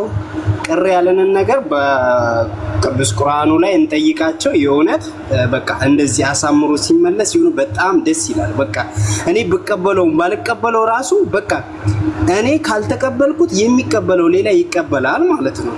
እና በጣም የእውነት አመሰግናለሁ። እግዚአብሔር ያክብርልኝ። እና እንደዚሁ ደግሞ ጥያቄ ሲኖረኝ ጠይቃለሁኝ እላለሁ። አመሰግናለሁ በጣም የእውነት በእውነቱ የተናገርካቸው ነገሮች በሙሉ እውነት ናቸው። አላህ ሂዳያ ይስጥ። ዱዓ እናደርግልሃለን። እንደዚህ ልበ ቅን አስተዋይ ክርስቲያን መኖሩን ሳይ በጣም ዳዕዋ ላይ እንድበረታ ያደርገኛልና አላህ ሂዳያ እንዲሰጥ ዱዓ አደርግልሃለሁ። እናመሰግናለን። እኛ መልካም ምሽት ይሆንልህ። እሺ ኢብሮ ወንድማችን ጀዛከላህ፣ አላህ ይቀበል። ያ ጀማ ቻሌንጁን ደረሱ። ፎሎ አድርጉ፣ ፎሎ አስደርጉ። እሺ ባዮ ሰላም ብያለሁ። ኢምሮ እንዴና አለ አልሐምዱሊላህ። ያው ደክሞናል፣ ግን ጥያቄ ካለ ልቀበል። አንድ ጥያቄ አሁን እሱ ሆፕ ሲጠይቃቸው የነበሩት ላይ እንትን ለማድረግ ለመጨመር ያክል ነውና እዚህ ሀዲሳት ላይ ወይም ሀዲስ ላይ አንዳንድ ሀዲሶች ላይ የተገለጹ ነገሮች ለምሳሌ በዚህ ነበረ ሀዲስ ኦፍ ቪዥን ነው የሚባል አለ አይደል? ሶሪ ችግር የለው ረጋ ብለህ በደንብ አድርገህ ዘሀዲት ኦፍ ቪዥን ወይም የሀዲሱ ራእይ ነው ሩእያ የሚባል አለ አይደል? መጽሐፍ ምንድን ነው የፈለግከው ወይስ አንድ ሀዲስ ብቻ ነው? ሀዲስ ነው። ኦኬ ሀዲስ ሩእያ ከሆነ ሜቢ ያመጣኸው ያለው በጥቅል ደረጃ ስለ ህልም የሚያወራ ሀዲስ ሊሆን ይችላል፣ ወይም ደግሞ ስለ እይታ የሚያወራ ሀዲስ ሊሆን ይችላል። yes exactly ያው ትክክል ነህ። እና እዛ ላይ ይሄ ጌታዬን ጺም ባልበቀለለት ወይም ወጣት ምስል ጸጉሩ ጥቅጥቅ ብሎ የጎነጎነ ሆኖ ምናምን የሚለው በአረንጓዴ አትክልት ስፍራ ውስጥ አየሁት ምናምን የሚለው እሱን እስኪ ታብራራለህ? ይህ ችግር የለው። እና ደግሞ እንትን አለው ማለት ኮንትራዲክሽን አለው በተለያዩ ላይክ አሁን ለምሳሌ በዚህ የዚህን ጥቅስ አተረጓጎም በብዙ እይታ የሚያዩ ማለት እንትኖች አሉ አይደለ? ላይክ የተለያየ አይነት አረዳድ አለ በሰዎች። ለምሳሌ የለም ዶይፍ ነው ሐዲሱ። ቆይ በቃ ይበቃል፣ ልመልስልህ። እኔ መጽሐፉ ነው፣ እኔ እንዳስረዳ ፈቀድልኝ። እሺ አላህን በህልም አየሁት ነብዩ አሉ ላልከው ሐዲሱ ያለው እዚህ መጽሐፍ ላይ ነው። በያን ተልቢስ ጀህሚያ ይባላል። ያ ኤግዛክትሊ ለመጥራት ስለከበደኝ ነው። ችግር የለው። ምን ይላል? ሰሚዑት ረሱለላሂ አን መርዋን ብኑ ዑስማን። መርዋን ብኑ ዑስማን እንደዘገበው ከሆነ ማን እንደዘገበው? መርዋን። ኦኬ ስሙን ያዝልኝ። ስሙ ማነው? መርዋን ብኑ ዑስማን። ምን አለ? ሰውየው ነው። ሰውየው ምን አለ? ሐደተ አነ አማር ብኑ ዓሚር እንደነገረው ከሆነ አን ኡሚ ጡፈይል እምራአቱ ኡበይ ብን ከዕብ አንሃ ቃለት፣ የኡበይ ሚስት እንደዚህ አለች፣ የአላህ መልእክተኛ ሲሉ ሰማሁ ብላ ተናገረች ይላል። ዘጋቢው ማን ነው? ስሙ እንድገምልኝ። መርዋን የኡስማን ልጅ። ኦኬ መርዋን የኡስማን ልጅ ነው የዘገበው። እሺ መርዋን የኡስማን ልጅ ማን ነው ካለው ተመከዘ። እዛው መጽሐፍ ላይ ምን ይላል? ቡኻሪ ታላቁ ሐዲስ ዘጋቢ ምን አሉ? ላ ዩዕረፍ ዑማራ አይታወቅም፣ የማይታወቅ ሰው ነው። ወላ ሰማሁ ምን ብኑ ጡፈይል፣ መስማቱ ራሱ አልተረጋገጠም ይላል። እንቀጥል። አንቀጥል ተመከተ እንደሚል ሐዲስ ላይ ምንድነው? ሰውየው ضعيف ነው። አየህ አይደለ? ዘጋቢው ምንድነው? ዘጋቢው ضعيف ነው። እንቀጥላለን። እዛ መጽሐፍ ከተመከተከቱ ምን እንደሚል ወመኒል መርዋኑ حتى يصدق على الله መርዋን ማን ነው? በአላህ ላይ እናምነው ዘንድ አይታመንም። وقال احمد حديث منكر حديث የተጠላና ሙንከር የሆነ ሐዲስ ነው። هذا رجل مجهول ሰውየው አይታወቅም። አና አማር ስለ አማር ሲናገሩ ምናምን ሰውየው አይታወቅም እና ደግሞ ማን ነው በአላህ እንዲታመን አናምነውም አሉ። አይደለ فإن عمار ذكره البخاري في الضعفاء አማር ባሰው ምንድነው? ቡኻሪ ውስጥ ኢማሙ ቡኻሪ ضعيفዎች ውስጥ አስከተውታል። ስለዚህ ሐዲሱ ምንድነው? ትክክለኛ ዘገባ አይደለም፣ ሰሂህ አይደለም። በተዘዋዋሪ ሐዲሱን ሙንከር ነው ማለት ነው። ኦኬ። አይ በአብዱላህ ኢብኑ አባስ ነው የሚባለው ታላቁ የነብዩ ሰሃባ ከሚባሉት ውስጥ አሁን ያመጣው የዘገበው እሱ አይደለም። የአሁኑ ሐዲስ ዘጋቢ ቅድም አስቀምጬልሃለሁ። እምራአቱ ኡበይ ኢብኑ ካብ የኡበይ ኢብኑ ካብ ሚስት ናት የዘገበችው እንጂ እብነ አባስ አይደለም። አትቀላቅል። ኦኬ እሺ ቴንክ ዩ። እና ሌላኛው ጥያቄ በእስልምና ስንት እንትኖች አሉ ሊቃውንት ወይም መዝሐብ የምንላቸው? መዝሐብ ማለት ምንድነው? መጀመሪያ ገብቶሃል? ሊቃውንት አለ። ከመዝሐብ በፊት ግን እግዚአብሔር እንደሚታይ አንድ ጥቅስ በጠቅስ ደስ ይላል ወይስ ይቅርብህ? አይ ልጨርስና ጥያቄውን ከዛ ያንን ታሳየኛለህ። ችግር የለውም እኮ እሺ። አይ ብቻ አይተሃል እግዚአብሔር ራሱ በህልም ታይቷል። ኢቭን አብርሃም ቤት ራሱ በሽማግሌ መልክ መጥቷል። ሽማግሌ ሆኖ አብርሃም ጫካ ውስጥ ገብቶ አግኝቶታል። እሱም አለ ለማለት አሁን ደግሞ ቀጥል። እሺ አዎ፣ ስንት መዝሐብ ናቸው ያሉት አሁን ሊቃውንት የሚባሉት? በዋናነት መዝሐብ መጀመሪያ ምን እንደሆነ ገብቶሃል? ሊቃውንት አይደል? ሊቃውንት የምንለው ማለት ነው በክርስትና አይደለም። ሊቃውንት በጣም ብዙ ናቸው፣ ተቆጥረው አያልቁም። እሺ ተቆጥረው አያልቁም። ኸይር ታዲያ መዝሐብ ምንድነው ካልከኝ በእስልምና ሐዲስና ቁርአን ኢስቲንባጥ በማድረግ ስለ ህግጋት የሚነገርበት መመሪያ። ስለምን? ስለ ህግ። ምሳሌ የኢትዮጵያ ህግ አለ፣ ፍትሐ ነገስት አለ። እንደዛ እንደ ፍትሐ ነገስት ምን ያደርጋሉ ሊቃውንቶች? ሐዲስና ቁርአን ኢስቲንባጥ አድርገው እንዴት አድርገን መታጠብ አለብን፣ እንዴት አድርገን መስገድ አለብን፣ እንዴት አድርገን ውዱ ማድረግ አለብን፣ እንዴት አድርገን ደግሞ ዘካ መክፈል አለብን ብለው ሁክም ያስቀምጣሉ። እነዚህ ታዋቂ በጣም ብዙ መዝሐቦች አሉ። ከሁሉም መዝሐቦች ግን 4 መዝሐቦች ታዋቂዎች አሉ። ሻፊዕያ፣ ሐንበልያ የተባሉ አሉ፣ ሐነፊ የተባሉ 4 አሉ። 4ቱ ምንድን ናቸው? ታዋቂዎች ናቸው። ከአራቶቹም አሉ መዝሐቦች ናቸው። አልቁርጡቢ፣ ኢማም አልነዋዊ፣ ሻፊና ሐነፊ የሚባሉት አይደል? እነሱ ሰው ናቸው። ቁርጡቢ ሰው ነው። ኢማሙ ሻፊም ሰው ናቸው። እነሱ ደግሞ እንደ ማንኛውም ናቸው፣ አሊም ናቸው፣ ሊቅ ናቸው። ትክክል ከሆነ እንቀበላቸዋለን፣ ትክክል ከሆነ ደግሞ እንቀበላቸዋለን። ኦኬ አይደለም፣ እንደዛ አይደለም። እሺ ጥያቄ ምን መሰለ፣ እዚህ ላይ አሁን በሱረቱ ሶስተኛ ጥያቄ ማነው? ቀጥልሽ። ሶስተኛ ሳይሆን ይሄማ እንትን ነው እኮ እንትን ለማድረግ ነው። ወደ ጥያቄ እንትን ለማድረግ ነው። የመጨረሻ አድርገውና ከዛ በኋላ ይበቃል። በሱረቱል አልበቅራ ላይ 273 ሱረቱ አልበቀራ 273 ላይ በእርግጥ በእናንተ ላይ የሞተን እንስሳ ደምን የእሪያንም ስጋ ያንንም ካላ ሌላ ስም የተነበበበትን እርም አደረገባችሁ። ነገር ግን የበደለና ወሰንን ያለፈ ሳይሆን በጭንቅ የተገደደ ሰው ቢበላ በእርሱ ላይ ኃጢአት የለበትም፣ አላህ ማሪ አዛኝ ነውና ይላል አይደል? አዎ። እና ይህንን እንትኖች ይህንን ጥቅስ በዚህ ይህንን ቤዝ በማድረግ ከነዚህ ከአራቱ ሊቃውንት መካከል ከአራቱ መዝሐቦች እነዚህ ቅድም የነገርከኝ ኢማም አልነዋዊ፣ ሻፊ እና ሐነፊ ከነዚህ መካከል በአስገዳጅ ሁኔታ አሁን ለምሳሌ አንድ ሰው በረሃብ ሊሞት ቢቃረብ የሚበላው አጥቶ ሌላ አማራጭ ከሌለው በጦርነት ላይ ያለን ጠላት ወይም ሀርቢ አይደል የሚባለው ወይም አመፀኛን ስጋ በልቶ ህይወቱን ማዳን ይፈቀድለታል? አይፈቀድለትም።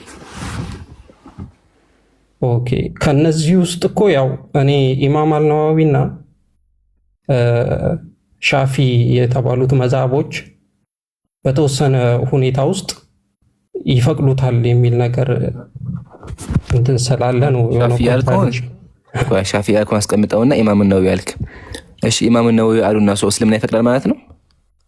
ኖ አይ እኔ እንደዛ እያልኩ ሳይሆን ኧረ ኢማሙ ነዋዊ እኮ አንዱ መዝሀብ አይደለ የእስላም መዝሀብ አይደለም መዝሀብ አይደለም ኢማሙ ነዋዊ በመዝሀብ የለም አንድ የኢስላም መምህር ነው ሊቅ ነው ኦኬ ሊቅ ነው አዎ በትክክል ከተናገረ እንቀበላለን በትክክል ካላስቀመጠ ደግሞ እንቀበላለን ምሳሌ ኢማሙ ነዋዊ እኮ በሲፋት ጉዳይ በትክክል አያስቀምጡም ምሳሌ የአላህን ባህሪ ሲናገሩ በትክክል አልተናገሩም አያ በትክክል አልተናገሩምና እስልምና የአላህ ባህሪ ዋሻ አይባልም እኔ እንደዛ የአላህ ባህሪ እሺ በቃ የሚታገል መልስልሽ ችግር የለም የሚታገል መልስልህ ያ ሰውዬ እንደዛ ኢማሙ ነዋዊ እንደዛ አሉ ማለት ረህመቱላሂ ዐለይሂ አላህ ሰላም በሳቸው ላይ ሆነና እንደዛ አሉ ማለት ሊትራሊ እስልምና እንደዛ ማለት አይደለም ስለዚህ ፈቅዷል እንኳን ብትለኝ ማለት አለብህ ኢማሙ ነዋዊ ባል አንድ ሰው ፈቅዷል ነው እንጂ ማለት አለብህ እስልምና ማለት የለብህም ለምን እስልምና በአንድ ሼክ አይለካም ራሶች ሊቃውንቶች የሚላሉ اذا خالف قولي قول رسول الله فاضربوا به ضرب الحائط የኔ ንግግር ከነብዩ ጋር የሚጋጭ ከሆነ አትቀበሉት ጣሉት ብለዋል ስለዚህ በትክክል ያስቀመጡት ካለ አንቀበላቸውም ማለት ነው አሁን ቀጥል ቁርአን ጠቀስክና ቁርአን ላይ ተመርኩዘው የሰው ስጋ መብላት ይፈቀዳል ብለዋል አልከው ውሸት ነው ይሄ አንደኛ ቁርአኑ የሚያወራው ስለ እንስሳ ነው የሚያወራው አንድ ሰው በአላህ ስም ትክክል እኮ ነው ስለ እንስሳ ነው ትክክል ነው እኮ ያንን ቤዝ በማድረግ እሱ ላይ እኮ ይመጣልህ ነው ቤዝመንቱ ላይ ይመጣልህ ይሄን ጨረሰልኝ ታረኩት እንጂ ቁርአኑ ይፈቅዳል አላልኩም እኔ እንዳልከው ነው እንዳነበብኩልህ አይደል ተሳስቻለሁ ሳነብ ትክክል አይደለም እኮ ብለህ አላልኩም ግን ቁርአን ላይ ቤዝ ያደረከው ነገር ትክክል አይደለም ለምን ቁርአኑ የሚናገረው ስለ እንስሳ ነው የእንስሳ ነው ሰው ህግ ደግሞ እነሱ ይሄንን ተንተርሰው ነው እሱ ላይ እኮ ይመጣልህ ነው ወደ መንተርሰው እኮ ይመጣልህ ነው አትቀላቀል አሁን ቁርአን ላይ አስተካክለዋል ቁርአን ላይ ተስተካክለው ለምን አንድ ሁክም ስለ አንድ አካል ተነገረ ማለት ይለያያል ሁክም ምሳሌ አላህ ስለ እንስሳ ሲናገር ያ እንስሳ ሰው ነው ማለት አይደለም ኦኬ ሊትራሊ እንደዛ ካለ ምሳሌ ቁርአን ላይ ወይም ነብዩ ሰለላሁ ዐለይሂ ወሰለም አንዴ አትሚውት አድርገው ባከን አንዴ ሚውት አድርገው አዳምጥ ምሳሌ ቁርአን ላይ ስታርዱ ወይም ደግሞ በሐዲስ መሰረት ስታርዱ እንስሳዎች አስተሰቃዩ የሚባል ነገር አለ ይሄን ይዘህ በእስልምና ሰዎች ማሪ ፈቃያ በትል የሚሰማ የለም ለምን ያየው የሚያወራው ስለ እንስሳ ነው ስለ እንስሳ አርድ የሚያወራው ቁርአኑም የተናገረ ያለው አንድ ሰው በአላህ ስም ያልተጠራበት ካለ ወይም ደግሞ ሲታረድ ቢስሚላህ ካል ያልተባለ አካል እንትን እንስሳን ቢያገኝ ተርቦ ከሆነ ሊሞት ከሆነ ተፈቅዶለት ይብላ ነው ያለው ቁርአኑ እንስሳን የሚያወራው እንጂ ስለ ሰው ልጅ አያወራም ይሄን ከተስማማን ታዲያ በእስልምና የሰው ልጅ መብራት እንዲታያ ካለ ደግሞ አላስቀመጠልህ እንዴት እንደሚታይ መጀመሪያ አምላክ እንደዚህ ላይ ቁርአን ላይ ዛሬ መልካሞች ሁሉ ለእናንተ ተፈቀደ የተፈቀደው አምላክ የፈቀደው መልካሞችን ነው እሺ ስንቀጥል ደግሞ አምላካችን ቁርአን ላይ ምን አለ ወለቀድ ከረምና በኒ አደም አለ የሰው ልጅን ከሁሉም ነገር በላይ አክብረነዋል አለ የሰው ልጅ የትኛውም አካል ቢሆን የተከበረ ነው ነብዩ ደግሞ ሐዲስ ላይ ምን ያለው ከስሩ አዝሚል መይት ከከስሪ ሐያ የሞተን ሰው አጥንቱን መስበር በህይወት ያለን ሰው እንደ መስበር ነው አሉ ስለዚህ አጥንቱን መስበር የተከለከለ ከሆነ መብላቱ ደግሞ አይቻልም ማለት ነው ሲምፕሊ ለምን ነብዩ ሰለላሁ ዐለይሂ ወሰለም እንኳን መብላቱ ይቀርና አጥንቱን መስበር ማለትም አንድ ሰው ሲሞት ምሳይጁ እንደዚህ ከሆነ ሲዘረጋ አጥንቱ ይሰበራል ሲሞት እጁ እንደዚህ ከሆነ ማለት መዘርጋት አይችልም አሁን ይሄን በጎት አዘረጋው ለምን ከሲዘረጋው ይሰበራል አይ አይደለ ስለዚህ ይሄ ከተከለከለ መብላቱ ደግሞ አስበው እሺ በመዝሐብ ደረጃ እንዴት ይታያል ለማለት ይሄ መጽሐፍ ተመከተው በገቱ አሳሊፍን ያስቀምጣል وهي حفظ النفوس من الحلاك አለ አንድ ሰው ሊሞት ብሎ ራሱን ከመጥፎ ነገር ማዳን ይችላል መጥፎ ሌሎች ነገሮችን በልቶ እሺ لأن الضرورة تبيح المحظورة በእስልምና አንድ ችግር የተከለከለ ነገር እንዲፈቀድ ያደርጋል إلا الآدمي ምን ሲቀር የሰው ልጅ ሲቀር አይፈቀድም فلا يجوز አክሉሁ የሰው ልጅ ማለት አይፈቀድም ሊአና ማይተተን ሱም ፈላተ ያለ ይቀጥላል ስለዚህ አይፈቀድም ያለ ይናገራል አይ አይደለ ልጅ ጨምረው ተመከመ እንደሚል አይል ማይተተል አደም የሞተን ሰው ማለት አይፈቀድም አው ባዕضሁ ካፊር እንኳን ቢሆን ወለው ካፊር ከሃዲ እንኳን ቢሆን ካፊር እንኳን ቢሆን አይፈቀድም ወለው ሙስሊም እንኳን ቢሆን አይፈቀድም ያስቀምጣል ስለዚህ ሊቃውንቶች አብዛኞቹ ሊቃውንቶች ያስቀምጡት በምን ደረጃ ነው አይቻልም በሚለው ደረጃ ምሳሌ ኢማሙ አህመድ አቡ ሐኒፋ ያው وهو حرام ነው አይፈቀድም ብለዋል ግን ደግሞ ቅድም እንዳልኩ ምሳሌ ኢማሙ ነዋዊ ያሉ ሊኖሩ ይችላሉ ያሉበት ምክንያት ምንድነው አንድ ሰው ሊሞት ብሎ ከሆነ እንደው በህይወት መኖሩ በጣም አንገብጋቢ ከሆነ ወሳኝ ከሆነ እንደው ይቻላል ያሉ አሉ ግን ይሄ የነሱ ሐሳብ ነው ቁርአን ላይ ሐዲስ ላይ የለም አንድ ህክም ደግሞ ሲወጣ መጀመሪያ መታየት ያለበት ቁርአንና ሐዲስ ነው እንጂ የጋሊ ዓለማት እስልምና ዓለማት አይደለም በተአምር የአንድ ዓሊም የአንድ ሼህ ነገር ከእስልምና ጋር የሚጋጭ ከሆነ አንቀበለውም ሊቃውንቶች ራሱ ለምሳሌ ኢማሙ ሻፊዒ ምን አሉ اذا خالف قولي قول رسول الله እኔ የተናገርኳቸው ነገሮች አስተምሮቴ ከነብዩ ጋር ከተስማማ አትቀበሉት ጣሉት ብለዋል ስለዚህ በዚህ ደረጃ የምናስቀምጠው ማለት ነው ግልጽ ነው ያው አይ ገብቶኛል እኔም ማለት እነሱ አሁንም እኮ የጠየቁ እነዚህ ሁለቱ ታላላቅ ሊቃውንት ከሚባሉት ውስጥ ሁለቱ እንዳልከው ኢማም አልነዋዊና ሻፊ ነው። አዎ እነሱ የጠላት ወይም ሀርቢ ከሆነ ብቻ በተወሰነ ሁኔታ ይፈቀዳል የሚል ነገር ነው። እንዳልከው ያው ተቀባይነት ከሌለው በክርስትና ላውራኔ በቃ ለነበረን ቆይታ እናመሰግናለን። ግን ደግሞ በመጽሐፍ ቅዱስ ስንመጣ ኡስታዝ ማዘን የምጨምርበት አለ? ቆይ አንዴ ላላ የምጨምርበት ነገር የለኝም። ለአንተው የሆነ ነገር አሳልፌ ልሰጥ ነው። እሱ ምንድነው ስለ ልሂቆቻችን ጉዳይ ብታስረዳው። ማለት እኛ ጋር ልሂቆች ብፁዕ አይደሉም፣ ቅዱሳን አይደሉም። ማንም ልሂቅ ሊሳሳትም ትክክለኛ ነገር ሊናገር ይችላል። አይደለም ልሂቅ ሰሃቦች እንኳን የነብዩ ባልደረቦች እንኳን ሳይቀሩ አንዳንዴ እነሱ የሚናገሩትን ነገር መርጁህ ይሆንና ይተዋል የሚለው ነገር እሱንም ብታክልበት ብዬ ነው እንትን ያልኩት። ጀዛከላሁ ኡስታዝና መታየት አለበት እሱ ነገር። በእስልምና አንድ መስፈርት አለ። ዑለማዎች ሁሉም ቅዱስ ናቸው ነብይ ናቸው አንልም። ለዛ ነው በእስልምናችን አንድ መስፈርት አለ። እሱ ምንድነው? አንድ ዓሊም አንድ ነገር ተናግሮ ትክክል ከሆነ ፈለሁ አጅር አለው፣ ከተሳሳተ ደግሞ በመሞከሩ አጅር አለው ብሎ ይቀመጣል። ስለዚህ ከተሳሳቱ ሊተራሊ ቅዱስ ናቸው ትክክላቸው አንልም። ኢቨን ሱሐቦች እንኳን ብለዋል።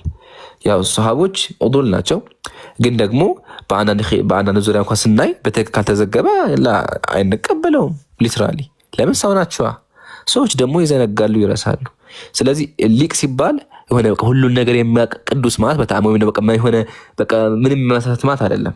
ለዛ ነው ሊቃውንቶች የሚላሉ ቀደም እንደጠቀስኩልህ እንደም አስተውሰኝ ኢማም አህመድ ያወጣው ኡስታዝ ሙሐመድ ረሳሁት ቃሉን ኢማም አህመድ የተናገሩት ቃል ካስታወሱት የሚለው ስለ ሐዲስ ወይም ስለ ንግግራቸው ትክክል ካልሆነ ተውት ብሎ ያስቀመጡበት ነበር። ኩሉና ራድ አይደለ? ጀዛከላህ አይዋ ኩሉና ራዱን ወመርዱዱን አለይህ ሁላችንም ጀዛከላህ ምን አሉ? ሁላችንም አሉ እንናገራለን፣ ግን ረድ ይደረግብናል። ትክክል ካሁን ሰው ይመልስብናል። ኢላ ሷሂቡ ከነብዩ ሲቀራሉ ነብዩ ሰለላሁ ዐለይሂ ወሰለም አሽም አይሳሳቱም። ግን ከነብዩ ውጭ ያለ ሰው የትኛውም ሰው ከሆነ ንግግሩ ውሸት ከሆነ ወይም ስተት ከሆነ ምን ይደረግበታል? ረድ ይሰጥበታል። ትክክል እንዳልሆነ ይገለጻል። ኢማሙ አህመድ ነው ያልኩ። ኢማሙ ሻፊዒ ደግሞ ምን አሉ? ንግግሬ ከነብዩ ጋር የማይስማማ ከሆነ ከግድግዳ ጋር አጋጩታሉ፣ ተውታሉ። በቃ አያ። ስለዚህ ሊቅ ሲባል ሊትራሊ ቅዱስ ወይም ደግሞ ሁሉን የሚያውቅ ማለት አይደለም። ሊረሱም ሊዘነጉም ይችላሉ። ነገር ግን እኛ ሙስሊሞች ዋና መሰረታችን ምንድነው? አልቁርአን ወሱና ወፈህሙ ሰለፍ ነው። ጂማዕና ኢጅማዕ ነው። ኦኬ። ስለዚህ ቁርአን ምን አለ፣ ሐዲስ ምን አለ፣ ቀጥሎስ ኢጅማዕ ምን አለ፣ ወይም ደግሞ ሊቃውንቶች ሁሉም ምን አሉ፣ ሁሉም ሊቃውንት ምን አለ የሚባለው ነገር ነው የሚታየው። ለምን ነብዩ ሰለላሁ ዐለይሂ ወሰለም ብለዋል፣ ላ ይስተሚዑ ኡመቲ አላ ضላል፣ የኔ ኡማ በስተት ላይ አሰበሰብም ስላሉ ሁሉም ሊቃውንቶች ምን አሉ የሚባለው ነገር ይታያል። ለምን ሁሉም ሊቃውንቶች በአንድ ነገር ላይ ሊሳሳቱ ስለማይችሉ። በዚህ ደረጃ የተቀመጠ ኡስታዝ ሙአዝ ነው። በደንብ ጨምርበት ኢንሻአላህ።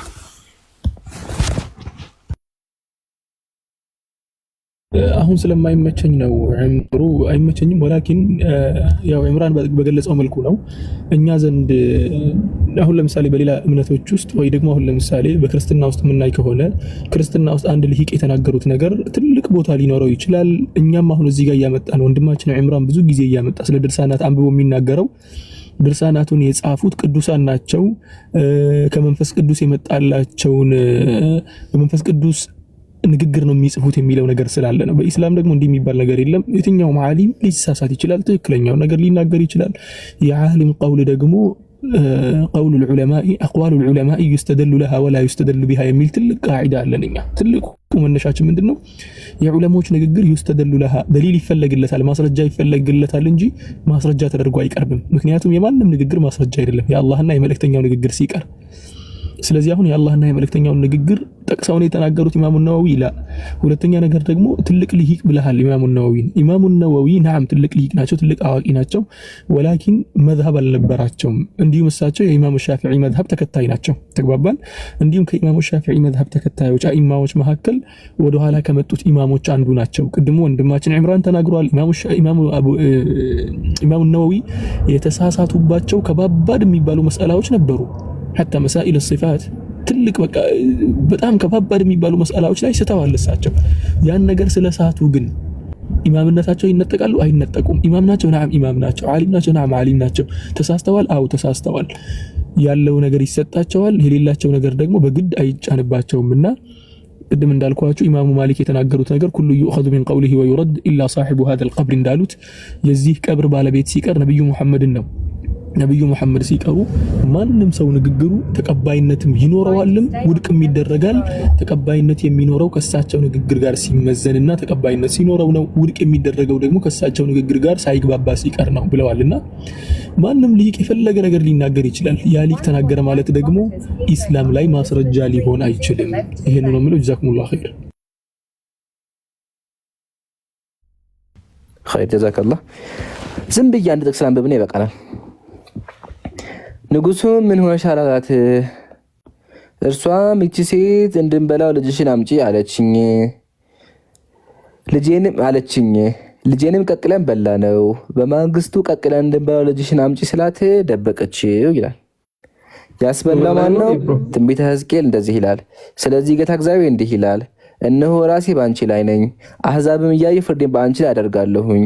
ስለዚህ በመካከልሽ አባቶች የልጆቻቸውን ስጋ ይበላሉ፣ ልጆችም የአባታቸውን ስጋ ይበላሉ ይላል።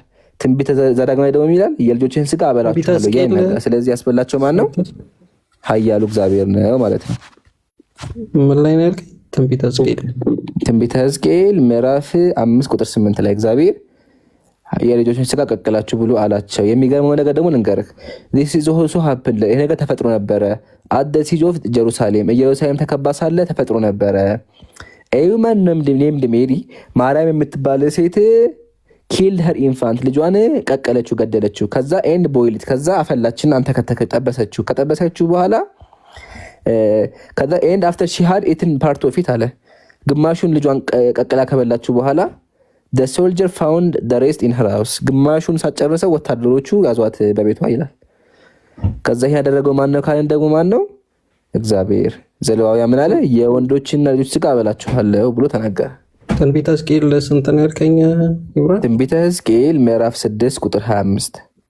ኦኬ ምዕራፍ 6 25። ኦኬ አይስ ኖ ሶሪ ማይ ባድ እሱ መጽሐፈ ነገሥት ነው። ትንቢተ ሕዝቅኤል 5:8።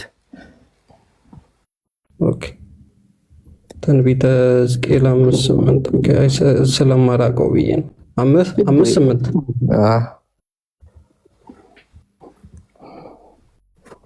እና ደንግጫለሁ ሲሰማ ግን ደግሞ እግዚአብሔር አስፈልቷል። ለዛ ነው ልጄን ቀቅለን በላ ነው ብላ ቀቅላ የበላችው።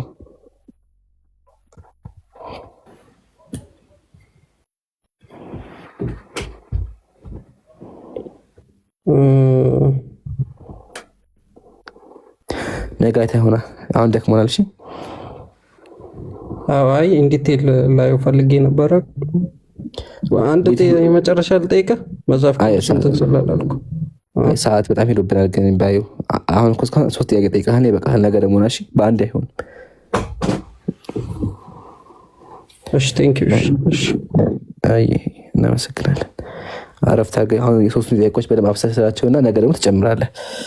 ቅዱሳን ወቅዱሳት አይ መልካም ምሽት። እሺ ባይ ዘ ወይ ጥሩ ሰው ነህ። አላህ ይቀበልህ። አላህ ሂዳያ። አይ የትንቢተ ሕዝቅኤልን ነገ እንደው ከቻልክ አስገባኝና ኢንዲቴል እንትን እላለሁ።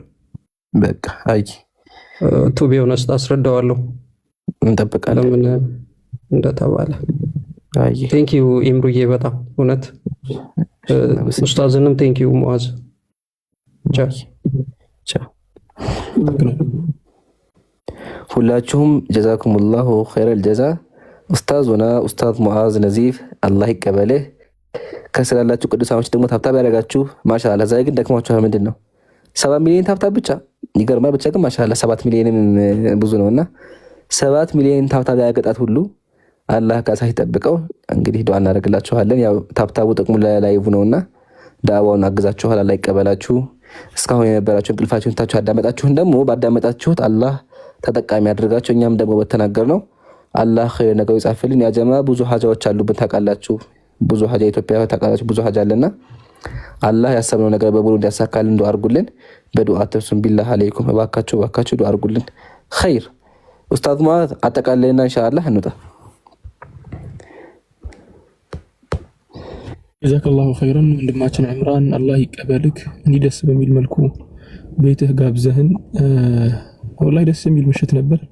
በተለይ ደግሞ ገብተው የነበሩት የሌላ እምነት ተከታይ ወገኖቻችን መጀመሪያ ላይ የተገጩ ናቸው የገቡት። መጨረሻ ላይ ግን በጣም ደስ ብሎናል። ከውዝ ሁለቱ መጨረሻ ላይ የገቡትን መካሻ ብያቸዋለሁ። ሁለቱም ማለት ነው በጣም ስርዓት ያላቸው ልጆች ነበሩ። በስርዓት ነበር የጠየቁት። በደንብ አድርገህ አብራርተህ መልሰሃል። አላህ ሱብሓነሁ ወተዓላ ረጅም እድሜ አላህን የምትገዛበትን መልካም ነገር የምትሰራበትን በበረካ የምትኖርበትን ከአላህ ጋር የሚያስታርቅህን ከአላህ ጋር የሚያቀራርብህን ጥሩ እንደሚያስከፍልልህን አላህ ዘንድ ስትሄድ ደግሞ ነብያችን ሰለላሁ ዐለይሂ ወሰለም ጉርብትና የምታገኝበትን መልካም እድሜ አላህ ይስጥህ። ወንድማችን ዕምራን አላህ ያሳድግህ፣ በረካ ያድርግህ። መልካም ሚስት፣ መልካም ቤት፣ መልካም ህይወት፣ ጥሩ ንብረት፣ የተመኘኸውን ነገር በአጠቃላይ አላህ ያሳካልክ። የፈለከውን ነገር በአጠቃላይ አላህ ያስገኝልህ። የፈራኸውን ነገር በአጠቃላይ አላህ ነጃ ይበልክ። የምታውቀውን የማታውቀውን በላ አላህ ይያዝልክ። ያላሰብከውን መልካም ነገር ያላሰብከውን ጥሩ ነገር ደግሞ አላህ ይወፍቅህ። አሁን ያለህን ዕውቀት ደግሞ እጥፍ ድርብ አድርጎ በብዛት አላህ Subhanahu Wa Ta'ala ይክፈልህ ብያለሁ። በልጅ በቤተሰብ በሁሉም ነገር አላህ ያስደስትህ። ሁላችንም አላህ Subhanahu Wa Ta'ala ኻቲማችንን ያሳምርልን፣ መልካም ስራን አላህ ያግራልን። ይህን ለማለት እንፈልገው سبحانك اللهم ربنا وبحمدك أشهد أن لا إله إلا أنت أستغفرك وأتوب إليك وصلى الله وسلم على نبينا محمد وعلى آله وصحبه أجمعين. السلام عليكم ورحمة الله وبركاته. وعليكم السلام ورحمة الله وبركاته. نورتنا يا شيخ. الله يكبر لنقدي أنت من قدي الله هذا وجهين بمولا ساكاله أن الله يتبك لين ولا تشوف بدو أتوسله ولا تشين مالتنا. ماشي. سبحانك اللهم وبحمدك نشهد أن لا إله إلا أنت نستغفرك ونتوب إليك.